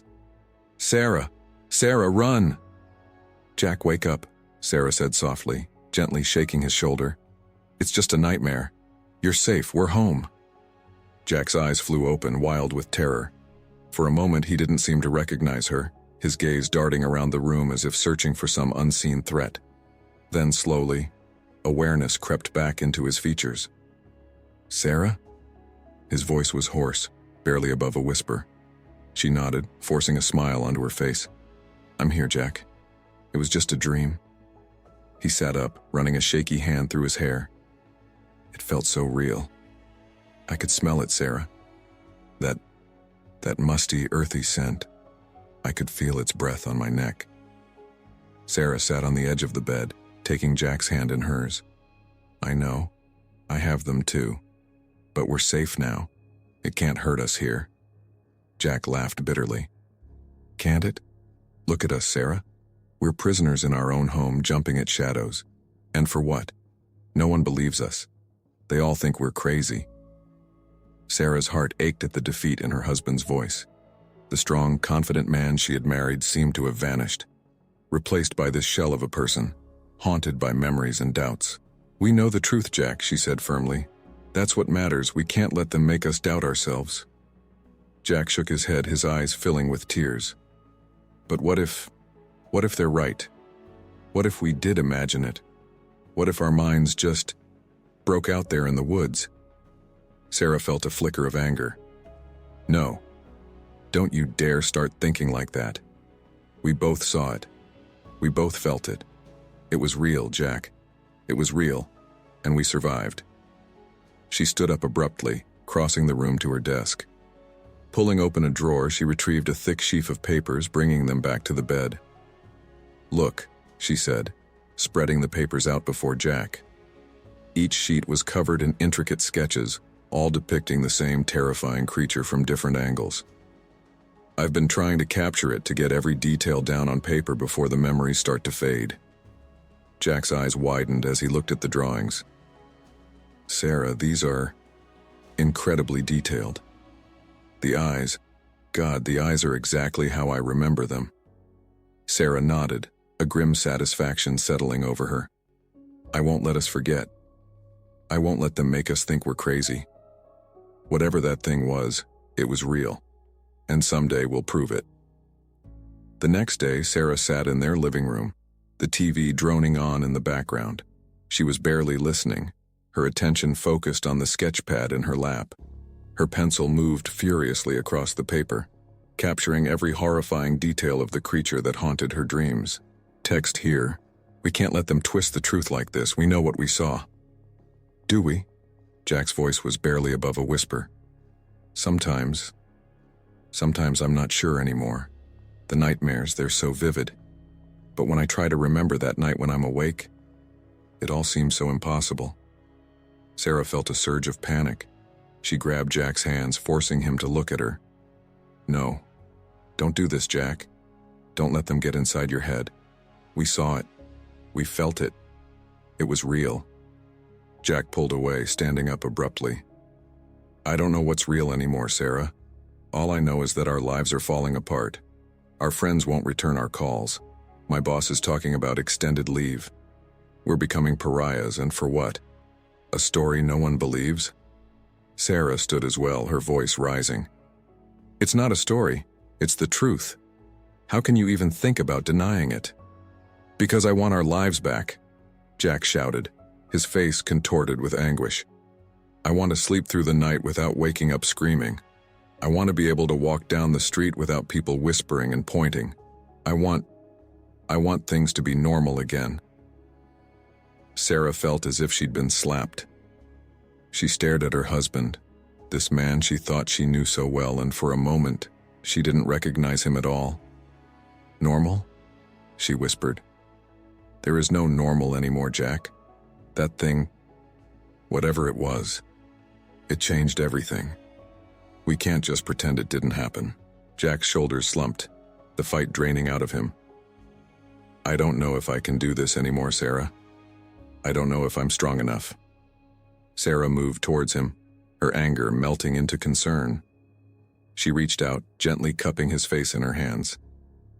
"You are strong enough. We both are. We survived that night, Jack. We can survive this too. But we have to do it together. We have to stand by the truth no matter what anyone else thinks." Jack leaned into her touch, his eyes closing. "I'm scared, Sarah. Not just of that thing. I'm scared of what this is doing to us, to our lives." Sarah pulled him into an embrace, feeling the tremors running through his body. "I know. I'm scared too. But we have each other. And as long as we stick together, as long as we remember the truth, we'll get through this." As they stood there, holding each other in their living room, the TV continued to drone on, spreading lies and half-truths about that fateful night. But for a moment, wrapped in each other's arms, Sarah and Jack found a small measure of peace amidst the chaos their lives had become. The next day, a knock at the door startled Sarah from her latest sketching session. She approached cautiously, peering through the peephole. Her heart sank as she recognized the figures on her porch. Taking a deep breath, she opened the door. "Mike, Lisa, this is a surprise." Mike and Lisa Henderson had been their closest friends for years, or at least they had been before that night in the mountains. Now they stood awkwardly on the porch, discomfort evident in their postures. "Hey, Sarah," Mike said, his smile not quite reaching his eyes. We thought we'd stop by, see how you and Jack are doing." Sarah stepped back, gesturing for them to enter. "Come in. Jack's resting, but I'm sure he'll be glad to see you." As they settled in the living room, an uncomfortable silence fell over them. Sarah could feel their eyes on her, taking in the dark circles under her eyes, the nervous twitch of her hands. Finally, Lisa spoke up. "Sarah, we've been worried about you, both of you. We saw the news reports and, well, we wanted to check in." Sarah's jaw clenched. "You mean you wanted to see if we've come to our senses yet? If we've decided to go along with the bear attack story?" Mike and Lisa exchanged a glance. "Sarah," Mike began carefully, "we're not here to judge, we just want to help. What you went through, it must have been traumatic. It's understandable if your minds interpreted things differently in the heat of the moment." Sarah laughed, a harsh, bitter sound. "Interpreted things differently? Is that what you think happened? That we just, what, hallucinated a giant fur-covered creature with human-like eyes?" Lisa leaned forward, her voice gentle. "Sarah, honey, we know you believe what you're saying, but, well, you have to admit it sounds pretty far-fetched. Bigfoot? In the Cascades? Don't you think if something like that existed, there'd be more evidence?" "There is evidence," Sarah snapped, jumping to her feet. She strode to her desk, grabbing her sketchbook. "Look at these. Look at the details. Do you think I could make this up? Do you think both Jack and I could have the exact same hallucination?" Mike and Lisa looked through the sketches, their expressions a mixture of concern and disbelief. "These are very detailed, Sarah," Mike said carefully. "But, well, the human mind is capable of some pretty amazing things under stress. And with all the Bigfoot stories and movies out there..." Sarah snatched the sketchbook back. "This wasn't some movie monster, Mike. This was real. It was right there, inches from my face. I could smell its breath, feel its fur." "Sarah?" Jack's voice came from the hallway. He appeared in the doorway, his face lighting up slightly at the sight of their friends. "Mike, Lisa, it's good to see you." As Jack joined them, the conversation turned to safer topics. Work, mutual friends, anything but that night in the mountains. But Sarah could feel the undercurrent of tension, the sidelong glances, the careful way Mike and Lisa chose their words. When they finally left, promising to stay in touch, Sarah closed the door behind them with a sense of finality. She turned to Jack, seeing her own pain reflected in his eyes. "They don't believe us," she said softly. Jack shook his head. No, they don't. What are we going to do, Jack? How can we go on like this with everyone thinking we're either liars or crazy?" Jack pulled her into his arms, his embrace tight and desperate. "I don't know, Sarah, I just don't know." As weeks turned into months, Sarah and Jack's world continued to shrink. Friends stopped calling, invitations dried up. Even family gatherings became strained affairs, filled with awkward silences and pitying looks. Sarah threw herself into her research, spending countless hours online, searching for any scrap of information that might corroborate their story. She joined Bigfoot forums, pored over grainy photos and shaky video footage, desperate for anything that might prove they weren't alone in their experience. One evening, as Sarah sat hunched over her laptop, Jack approached hesitantly. "Sarah, can we talk?" She looked up, noting the worry lines etched deep in her husband's face. "Of course. What is it?" Jack sat beside her, his hands clasped tightly in his lap. I've been thinking about everything that's happened, about our future." Sarah felt a chill run down her spine. "What about our future?" I think..." Jack paused, taking a deep breath. "I think we need to leave. Start fresh somewhere new. Somewhere where people don't know us as the Bigfoot couple." Sarah stared at him, disbelief washing over her. "Leave? Jack, we can't just run away from this. The truth is here in these mountains." Text here. Stacks of books on cryptozoology teetered precariously on every available surface, while newspaper clippings and blurry photographs plastered the walls. The clock on his desk read 3:47 a.m., but time had lost all meaning for John in the weeks since their terrifying encounter in the Everglades. He scrolled frantically through yet another forum dedicated to Bigfoot sightings, his bloodshot eyes darting from one post to the next. Each new account sent a shiver down his spine. memories of that fateful night flooding back with vivid intensity. It has to be out there, John muttered to himself, rubbing his temples. We saw it. We felt it. It was real. A soft knock at the door startled him from his obsessive search. "Dad?" Jack's timid voice called out. "Are you still awake?" John quickly minimized the browser window and swiveled in his chair. "Come in, buddy," he said, forcing a smile as his 10-year-old son cautiously entered the room. Jack's eyes were wide and fearful, his small frame trembling slightly. "I had another nightmare," he whispered, clutching a worn stuffed animal to his chest. John's heart ached at the sight of his son, once so carefree and full of laughter, now a shell of his former self. He opened his arms, and Jack rushed into them, burying his face in his father's chest. "It's okay, Jack," John soothed, stroking the boy's hair. "It was just a dream. You're safe now." Jack pulled back, his lower lip quivering. "But it wasn't just a dream, Dad. It was real. That thing in the swamp. It's still out there, isn't it?" John hesitated, torn between his desire to comfort his son and his growing conviction that the creature they'd encountered was far more than a figment of their imagination. I don't know for sure, buddy," he admitted. "But even if it is, we're far away from the Everglades now. It can't hurt us here." Jack nodded, but his eyes still darted nervously around the room. "Can I stay with you for a while?" "Of course," John replied, pulling up a chair beside him. He closed the BigFoot forum and opened an innocuous nature documentary instead. "How about we watch something relaxing until you feel sleepy again?" As the soothing narration filled the room, John couldn't help but notice how Jack flinched at every rustle of leaves or snap of a twig in the footage. His son's childhood innocence had been shattered that night in the swamp, replaced by a constant state of hypervigilance and fear.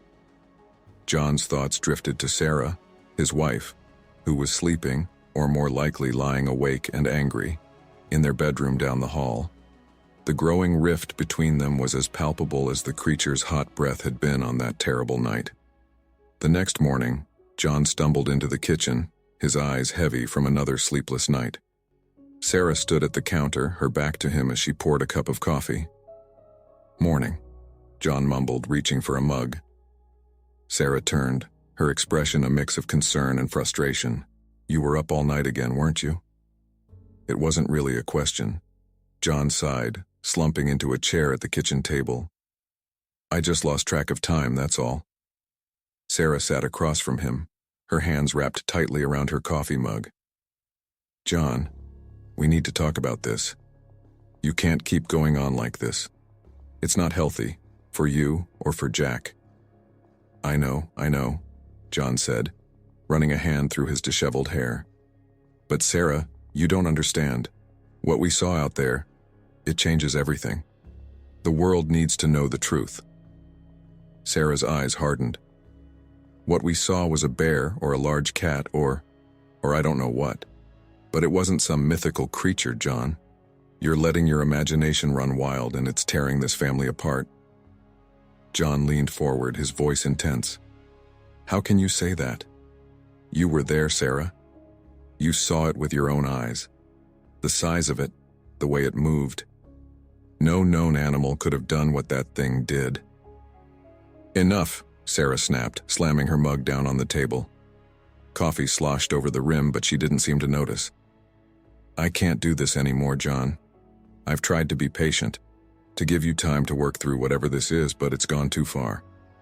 She reached into her purse and pulled out a thick envelope, sliding it across the table to John. His stomach dropped as he recognized the official letterhead of a law firm. What is this?" he asked, though he already knew the answer. Sarah's voice was quiet but firm. "Divorce papers, John. I'm sorry, but I can't watch you destroy yourself, and our son, over this obsession any longer." John stared at the envelope, his mind reeling. "Sarah, please, you can't be serious. We can work this out. I'll cut back on the research, I promise." Sarah stood, her eyes glistening with unshed tears. "It's too late for that, John. You've been saying that for weeks, but nothing changes. Jack needs stability, needs a father who's present and focused on reality. I need a partner, not whatever you've become. As she turned to leave the kitchen, John called out desperately, "What about our family? What about everything we've built together?" Sarah paused in the doorway, her shoulders slumped. "You threw all that away the moment you decided that chasing shadows was more important than taking care of your family. I'm sorry, John, but I have to do what's best for Jack, and for myself." With that, she was gone, leaving John alone with the damning envelope and the wreckage of his once happy life. Weeks passed in a blur of sleepless nights, heated arguments, and painful silences. John watched helplessly as Sarah packed her belongings and Jack's, preparing to move in with her sister across town. Despite his protests and promises to change, the divorce proceedings moved forward inexorably.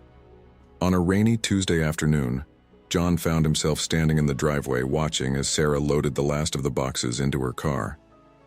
Jack sat in the back seat, his face pressed against the window, eyes red and puffy from crying. "This isn't goodbye forever," Sarah said softly, closing the trunk. "You'll still see Jack on weekends, and we can revisit the custody arrangement once things have settled down." John nodded numbly, his gaze fixed on his son. "Jack, buddy," he called out, his voice cracking. "I love you, okay? This doesn't change that. I'll always be here for you." Jack rolled down the window, his lower lip trembling. "I love you too, Dad. Please be careful. Don't let the monster get you." John's heart shattered at his son's words, a mix of love and fear that no child should have to feel towards their parent. "I promise, Jack, I'll be safe. You be brave for me, okay?" As Sarah's car pulled out of the driveway and disappeared down the street, John felt a hollow ache settle in his chest. He turned back to the empty house, now devoid of the warmth and life his family had brought to it. In that moment, he knew he had a choice to make: let go of his obsession and fight to rebuild his family, or dive deeper into the mystery that had cost him everything. With a heavy sigh, John walked back inside and headed straight for his study. He booted up his computer and opened the BigFoot forum he'd been frequenting. His fingers hovered over the keyboard for a long moment before he began to type. Looking for experienced trackers and cryptozoology enthusiasts for an expedition to the Everglades. Must be open-minded and prepared for potentially dangerous conditions. This is not a hoax. Contact for more details. As he hit post, John felt a mixture of guilt and exhilaration. He was throwing away his chance at reconciliation, but the pull of the unknown was too strong to resist. He had to know the truth, had to prove to Sarah and Jack and to himself that he wasn't crazy. 2 months later, John found himself back in the sweltering heat of the Everglades, leading a ragtag group of fellow Bigfoot enthusiasts through the dense undergrowth. The expedition had attracted a mix of true believers, thrill-seekers, and a few skeptics looking to debunk the whole affair. "Keep your eyes peeled for any signs of unusual activity," John called out to the group, his voice hushed but intense. "Broken branches, oversized footprints, tufts of hair, anything out of the ordinary." A stocky man named Mike, who claimed to have been tracking Bigfoot for over a decade, sidled up to John. "You sure this is the right area?" he asked, swatting at mosquitoes. "Plenty of gators and snakes, but I ain't seen nothing that screams Sasquatch to me." John's jaw tightened. "I'm sure. This is where we encountered it before. The creature has to leave some trace of its presence." As they pushed deeper into the swamp, John couldn't shake the feeling that they were being watched. Every rustle of leaves, every distant splash, sent his heart racing. Was it just his imagination, fueled by months of obsessive research and sleepless nights? Or was the creature really out there, observing their clumsy human attempts to track it? The group made camp as night fell, setting up a perimeter of motion-activated cameras and audio recorders. John sat by the campfire staring into the flames as the others chatted and shared stories of their own encounters with the unexplained. A young woman named Lisa, a biology student who had joined the expedition out of scientific curiosity, sat down beside him. "You okay?" she asked, offering him a granola bar. You seem, I don't know, more on edge than the rest of us. John accepted the snack with a wan smile. I'm fine, just eager to find some evidence, I guess. Lisa studied him for a moment, her brow furrowed. This is personal for you, isn't it? It's more than just proving Bigfoot exists. John sighed, debating how much to share. Finally, he said, I saw it, Lisa. Up close. It nearly killed me and my family. Nobody believes us, but I know what I saw. I have to prove it wasn't all in our heads. Lisa's eyes widened. That must have been terrifying. I can't imagine what that's done to you and your family. John's laugh was bitter. Well, it cost me my marriage and very nearly my relationship with my son. So yeah, you could say it's had an impact. Before Lisa could respond, a blood-curdling scream echoed through the swamp, sending birds scattering from the trees in a panic. John leapt to his feet, his heart pounding. What the hell was that? Mike shouted, fumbling for his rifle. Everyone stay calm, John ordered, though his own voice shook. Grab your gear and stick together. We need to investigate. The group moved cautiously through the darkness, their flashlights casting eerie shadows among the twisted trees and hanging moss. The night seemed alive with menace, every shadow potentially concealing the creature John had obsessed over for months. They found the source of the scream in a small clearing. One of their own, a man named Dave, lay sprawled on the ground, his leg bent at an unnatural angle. Jesus, Dave, what happened? John asked, kneeling beside the injured man. Dave's face was pale with shock and pain. I thought I saw something.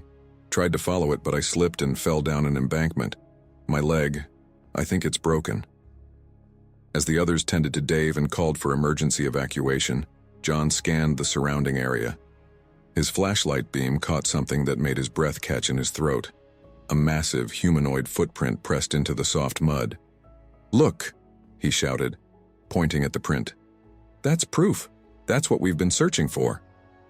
The others gathered around, murmuring in amazement and skepticism. Mike knelt to examine the print more closely. Well, I'll be damned, he muttered. That's the real deal, all right. Biggest print I've ever seen.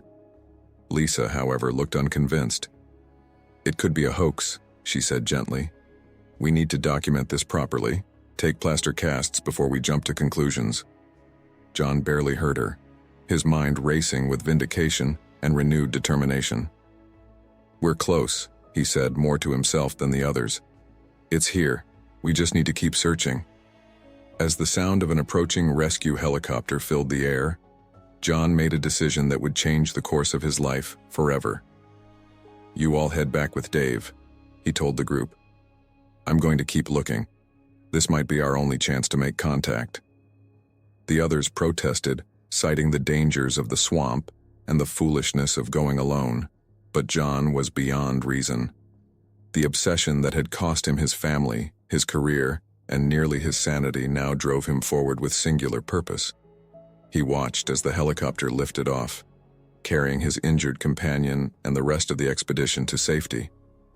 Then, armed with only a backpack of supplies, a flashlight, and an unwavering belief, John plunged deeper into the dark heart of the Everglades. Days blurred together as John pushed himself to the limits of human endurance. He slept fitfully, eaten alive by mosquitoes and plagued by vivid nightmares. His food supplies dwindled, forcing him to forage for berries and edible plants he vaguely remembered from survival guides. But with each passing hour, his conviction grew stronger. He found more footprints, some so large and deeply pressed into the earth that no known animal could have made them. Tufts of coarse reddish-brown hair clung to tree bark at heights far above what a bear could reach. And always, the feeling of being watched. On the 5th day, or was it the 6th, John's obsession finally bore fruit. As he stumbled through a particularly dense section of swamp, he heard a sound that stopped him dead in his tracks. A low, guttural growl that seemed to vibrate the very air around him. Slowly, heart pounding so hard he thought it might burst from his chest, John turned towards the source of the sound. There, half hidden in the shadows of a massive cypress, stood the creature that had haunted his dreams and destroyed his life. It was even larger than he remembered, easily 8 feet tall and covered in shaggy, matted fur. Its eyes gleamed with an unsettling intelligence as it regarded John, massive hands flexing at its sides. "Oh my God," John breathed, fumbling for the camera hanging around his neck. "You're real. You're really real." The creature tilted its head, almost curiously, as John raised the camera with trembling hands. Just as he was about to press the shutter, the Bigfoot let out a bone-shaking roar and charged.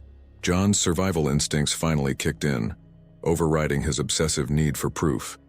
He turned and ran, crashing through the underbrush with reckless abandon. Branches whipped at his face, roots threatened to trip him at every step. But the sound of the creature's pursuit drove him ever onward. He burst out of the tree line onto the banks of a wide, slow-moving river. Without hesitation, John plunged into the murky water, praying that the current would carry him to safety, or at least that the creature wouldn't follow. As he was swept downstream, gasping for air and fighting to keep his head above water, John's life flashed before his eyes.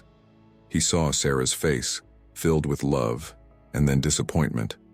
He saw Jack laughing and carefree before the weight of fear crushed his innocence. He saw the lonely nights, the obsessive research, the bridges he'd burned in his quest for the truth. And in that moment, as the roar of the creature faded behind him and the river carried him further from his ruined life, John finally understood the true cost of his obsession. Weeks later, John sat in a sterile hospital room, his body battered and his spirit broken. The doctors called it a miracle that he'd survived his ordeal in the Everglades. Exposure, dehydration, and a nasty infection from the river water had nearly claimed his life. A soft knock at the door roused him from his gloomy thoughts. "Come in," he called out weakly, His heart leapt as Sarah entered, followed closely by Jack. His son's eyes were wide with a mix of fear and relief as he approached the bed. "Dad?" Jack said hesitantly. The crisp autumn air carried the scent of decay as Jack Holloway trudged through the fallen leaves, his backpack heavy with textbooks. At 17, he'd grown tall and lean, his once boyish features sharpened by the years. As he approached the weathered porch of his childhood home, he paused, steeling himself for what awaited inside. The door creaked open before he could reach for the handle. His mother, Sarah, stood in the doorway, her smile strained but genuine. "Hey, sweetie. How was school?" Jack shrugged, brushing past her. Same old, same old." Sarah's eyes flickered with concern, but she didn't press. "I made your favorite for dinner. Lasagna." "Thanks, Mom," Jack mumbled, heading straight for the stairs. "Jack," Sarah called after him, her voice hesitant. "I was thinking, maybe we could talk about—" "No." Jack cut her off, his shoulders tensing. "Not tonight, Mom, please." Sarah's face fell, but she nodded. "Okay, honey. Dinner will be ready in an hour." Jack retreated to his room, closing the door with a soft click. He leaned against it, closing his eyes and taking a deep breath. The walls of his sanctuary were plastered with posters of rock bands and movie stars, a desperate attempt to create a normal teenage existence. But the shadows of the past lurked in every corner, impossible to escape. He tossed his backpack onto the bed and sank into his desk chair, booting up his computer. As he waited for it to load, his gaze drifted to the bottom drawer of his desk. With trembling fingers, he pulled it open, revealing a battered leather-bound journal. Jack's throat tightened as he lifted the journal, its weight far greater than its physical mass. He flipped it open, his eyes scanning the familiar handwriting. October 15, 2015. Another sighting reported near Mount Baker. Eyewitness claims to have seen a large, bipedal creature with reddish-brown fur, consistent with previous descriptions. Must investigate further. His father's obsession meticulously documented, the very thing that had torn their family apart and left them forever changed. A knock at the door startled Jack from his reverie. "Jack?" Sarah's voice called softly. "Can I come in?" He hastily shoved the journal back into the drawer. Yeah, Mom. Sarah entered, her eyes immediately drawn to the open drawer. She said nothing, but Jack could see the pain etched in the lines of her face. She perched on the edge of his bed, her hands clasped tightly in her lap. I know you don't want to talk about it, she began, her voice barely above a whisper. But I think it's time we face what happened. It's been eating away at us for too long. Jack swiveled in his chair, facing away from her.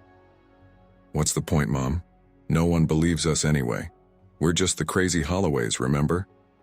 Sarah flinched at the bitterness in his tone. I know it's been hard, sweetie, but running from the truth isn't going to make it go away. The truth? Jack laughed harshly. You mean the truth about how Dad's obsession with Bigfoot got him killed? How we were chased through the woods by something that shouldn't exist? How everyone in this town looks at us like we're complete lunatics? Jack, please. No, Mom. Jack spun around, his eyes blazing. I'm tired of being the freak show. I'm tired of the whispers and the stares. I just want to be normal, for once in my life. Sarah rose, reaching out to touch his shoulder, but Jack shrugged her off. I know it's been difficult, she said softly. But your father... Dad's gone, Jack snapped, and his crazy theories died with him. Can't we just let it go? The silence that followed was deafening. Sarah's eyes shimmered with unshed tears as she looked at her son, seeing the pain and anger that had festered for years. Finally, she nodded, her shoulders sagging in defeat. Okay, Jack, she whispered. If that's what you want, I'll see you at dinner. As the door closed behind her, Jack buried his face in his hands, choking back a sob. The weight of the past pressed down on him, suffocating and inescapable. The cafeteria buzzed with the usual lunchtime chaos, but Jack sat alone at the far end of a table, picking listlessly at his food. He was so lost in thought that he didn't notice the approaching figure until a tray clattered down across from him. Earth to Jack, a familiar voice called. You in there, Space Cadet? Jack looked up to see his best friend, Mike Chen, sliding into the seat opposite him. Mike's easy grin faltered as he took in Jack's haggard expression. Dude, you look like crap, Mike said bluntly. Everything okay? Jack shrugged, pushing his mashed potatoes around his plate. Just didn't sleep well. Mike's eyes narrowed. Nightmares again? Jack's silence was answer enough. Mike leaned in, lowering his voice. Look, man, I know you don't like talking about it, but maybe it's time you... Don't, Jack warned, his grip tightening on his fork. Just don't, okay? Mike held up his hands in surrender. All right, consider it dropped. But hey, I've got something that might cheer you up. You free this weekend? Jack raised an eyebrow. Why? My cousin's in town, Mike explained, his excitement palpable. He's got this sweet RV and he's offering to take us camping up in the mountains. What do you say? Get away from it all for a couple of days? The mountains. Jack's stomach churned at the thought. Images flashed through his mind. Towering pines, mist-shrouded peaks, and glowing eyes in the darkness. I don't know, Mike, he stammered. Camping's not really my thing. Mike's face fell.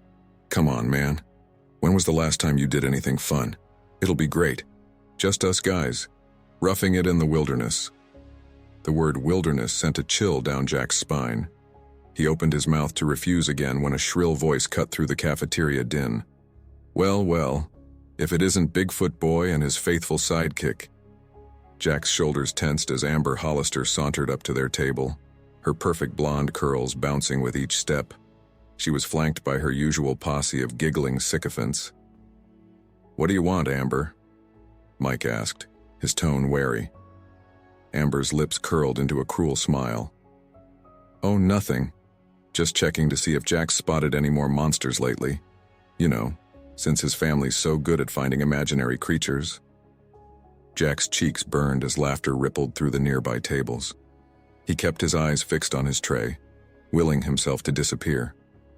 Back off, Amber, Mike growled. Don't you have anything better to do? Amber tossed her hair, her eyes glinting maliciously. I'm just looking out for my fellow students. We wouldn't want Bigfoot boy here leading anyone else into danger, would we? I mean, we all know what happened to his dad. Shut up, Jack roared, slamming his hands on the table as he stood. The cafeteria fell silent, all eyes turning to him. You don't know anything about my father or what happened that night. Amber took a step back, momentarily startled by his outburst. But her smirk quickly returned. Ooh, touched a nerve, did I? Face it, Holloway, your whole family is certifiable. It's only a matter of time before you end up just like your crazy old man.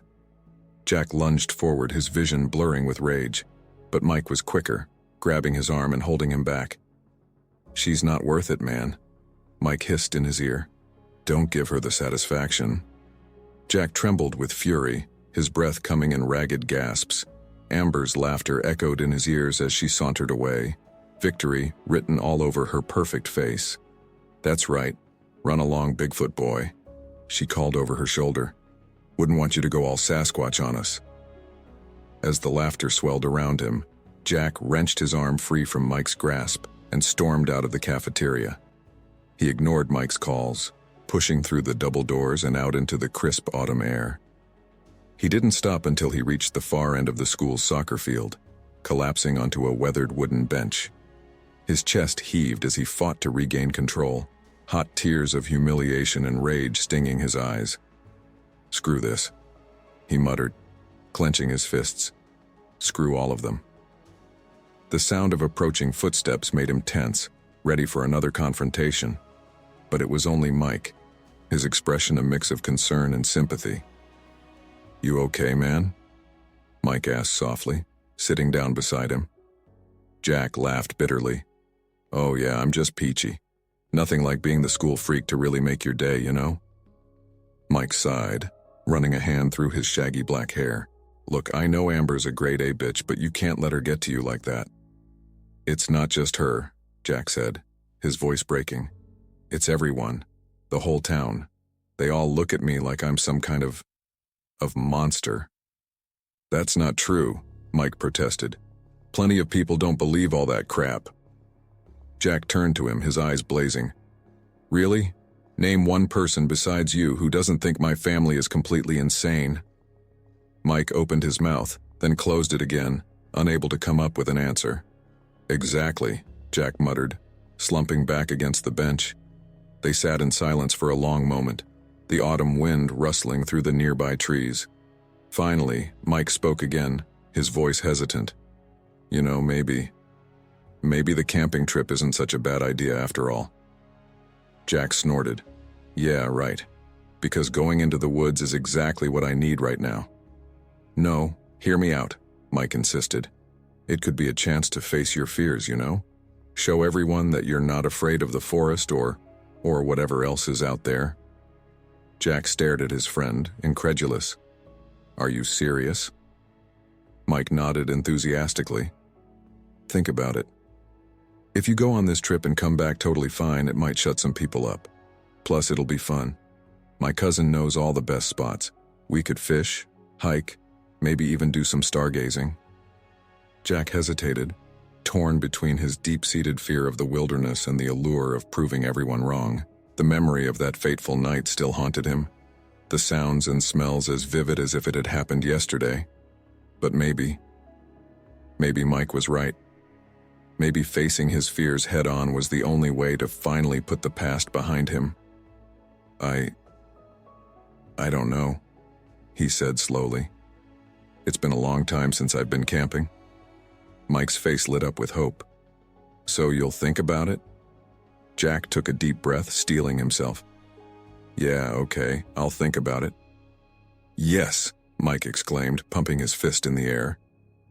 Trust me, man. This is going to be awesome. We'll make some great memories and maybe it'll help you find some peace, you know?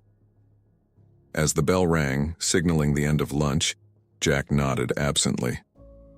But as they made their way back to the school building, a knot of dread began to form in the pit of his stomach. He couldn't shake the feeling that by agreeing to this trip, he was setting something in motion that he wouldn't be able to stop. The drive home from school that afternoon felt longer than usual, each familiar landmark serving as a reminder of the life Jack longed to escape. As he pulled into the driveway, he noticed an unfamiliar car parked on the street, a sleek black sedan that looked out of place in their quiet suburban neighborhood. Frowning, Jack made his way to the front door. He could hear muffled voices coming from inside, his mother's soft tones interspersed with a deeper, masculine voice he didn't recognize. He opened the door cautiously, calling out, "Mom, I'm home." The voices in the living room fell silent. A moment later, Sarah appeared in the hallway, her face flushed and her eyes sparkling with an excitement Jack hadn't seen in years. "Jack, you're home early," she said, smoothing down her hair. "Come in here. There's someone I'd like you to meet." Wary, Jack followed his mother into the living room. A tall, distinguished-looking man in his late 50s stood by the fireplace, a steaming cup of coffee in his hand. He turned as Jack entered, fixing him with a penetrating gaze. "Jack," Sarah said, her voice trembling slightly. "This is Dr. Edwin Blackwood. He's a cryptozoologist from the University of Washington." Jack's blood ran cold. He knew that term all too well. It was the same field his father had dedicated his life to, the pursuit of creatures that science said couldn't possibly exist. Dr. Blackwood stepped forward, extending his hand. "It's a pleasure to meet you, Jack. I've heard a great deal about you and your family." Jack shook the man's hand reluctantly, his mind racing. "Why are you here?" Sarah shot him a reproachful look, but Dr. Blackwood merely chuckled. Direct and to the point. "I like that. Well, Jack, I'm here because I'm very interested in the experience you and your mother had 5 years ago." Jack's jaw clenched. "You mean the night my father died?" The room fell silent, the weight of those words hanging heavy in the air. "Doctor?" Blackwood's expression softened, a flicker of sympathy crossing his features. "Yes," he said quietly. "I'm aware of the tragedy that occurred that night, and I want you to know that I have nothing but the utmost respect for your father's work. In fact, it's one of the reasons I'm here." Jack turned to his mother, his eyes blazing with betrayal. "You told him about that night? After everything we've been through?" Sarah wrung her hands, her voice pleading. "Jack, please. Dr. Blackwood is a respected scientist. He believes us. He wants to help." "Help?" Jack laughed bitterly. "Help how? By dragging up the past and making us relive it all over again?" Dr. Blackwood set down his coffee cup, his tone gentle but firm. "I understand your skepticism, Jack, but I assure you, my intentions are purely scientific. The account of what you and your mother experienced that night is one of the most compelling pieces of evidence I've come across in my entire career." Jack shook his head, backing away. No, I'm not doing this. I'm not going to be part of some freak show experiment." "Jack, please," Sarah begged. "Just hear him out. Dr. Blackwood thinks he might be able to prove that what we saw was real." The words hit Jack like a physical blow. For years, he'd tried to convince himself that the events of that night were nothing more than a trauma-induced hallucination. The alternative, that there really was something out there in the woods, something that had taken his father, was too terrifying to contemplate. Dr. Blackwood stepped forward, his eyes intense. "Jack, I know this is difficult, but the work your father started, it could change everything we know about the natural world. Don't you want to see it through? To vindicate his memory?"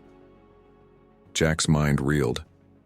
The thought of delving back into the mystery that had consumed his father was both thrilling and terrifying. But the memory of the ridicule, the isolation, the years of therapy, it was all too much. "I can't," he whispered, his voice breaking. "I'm sorry, but I can't do this again. I won't." Without another word, he turned and fled from the room, ignoring his mother's calls. He took the stairs 2 at a time, slamming his bedroom door behind him and collapsing onto his bed. His chest heaved as he fought to catch his breath, his mind a whirlwind of conflicting emotions. Part of him longed to believe Dr. Blackwood, to think that there might finally be a way to prove that they weren't crazy. But the fear the bone-deep, primal fear that had haunted him for 5 long years. It was too powerful to ignore.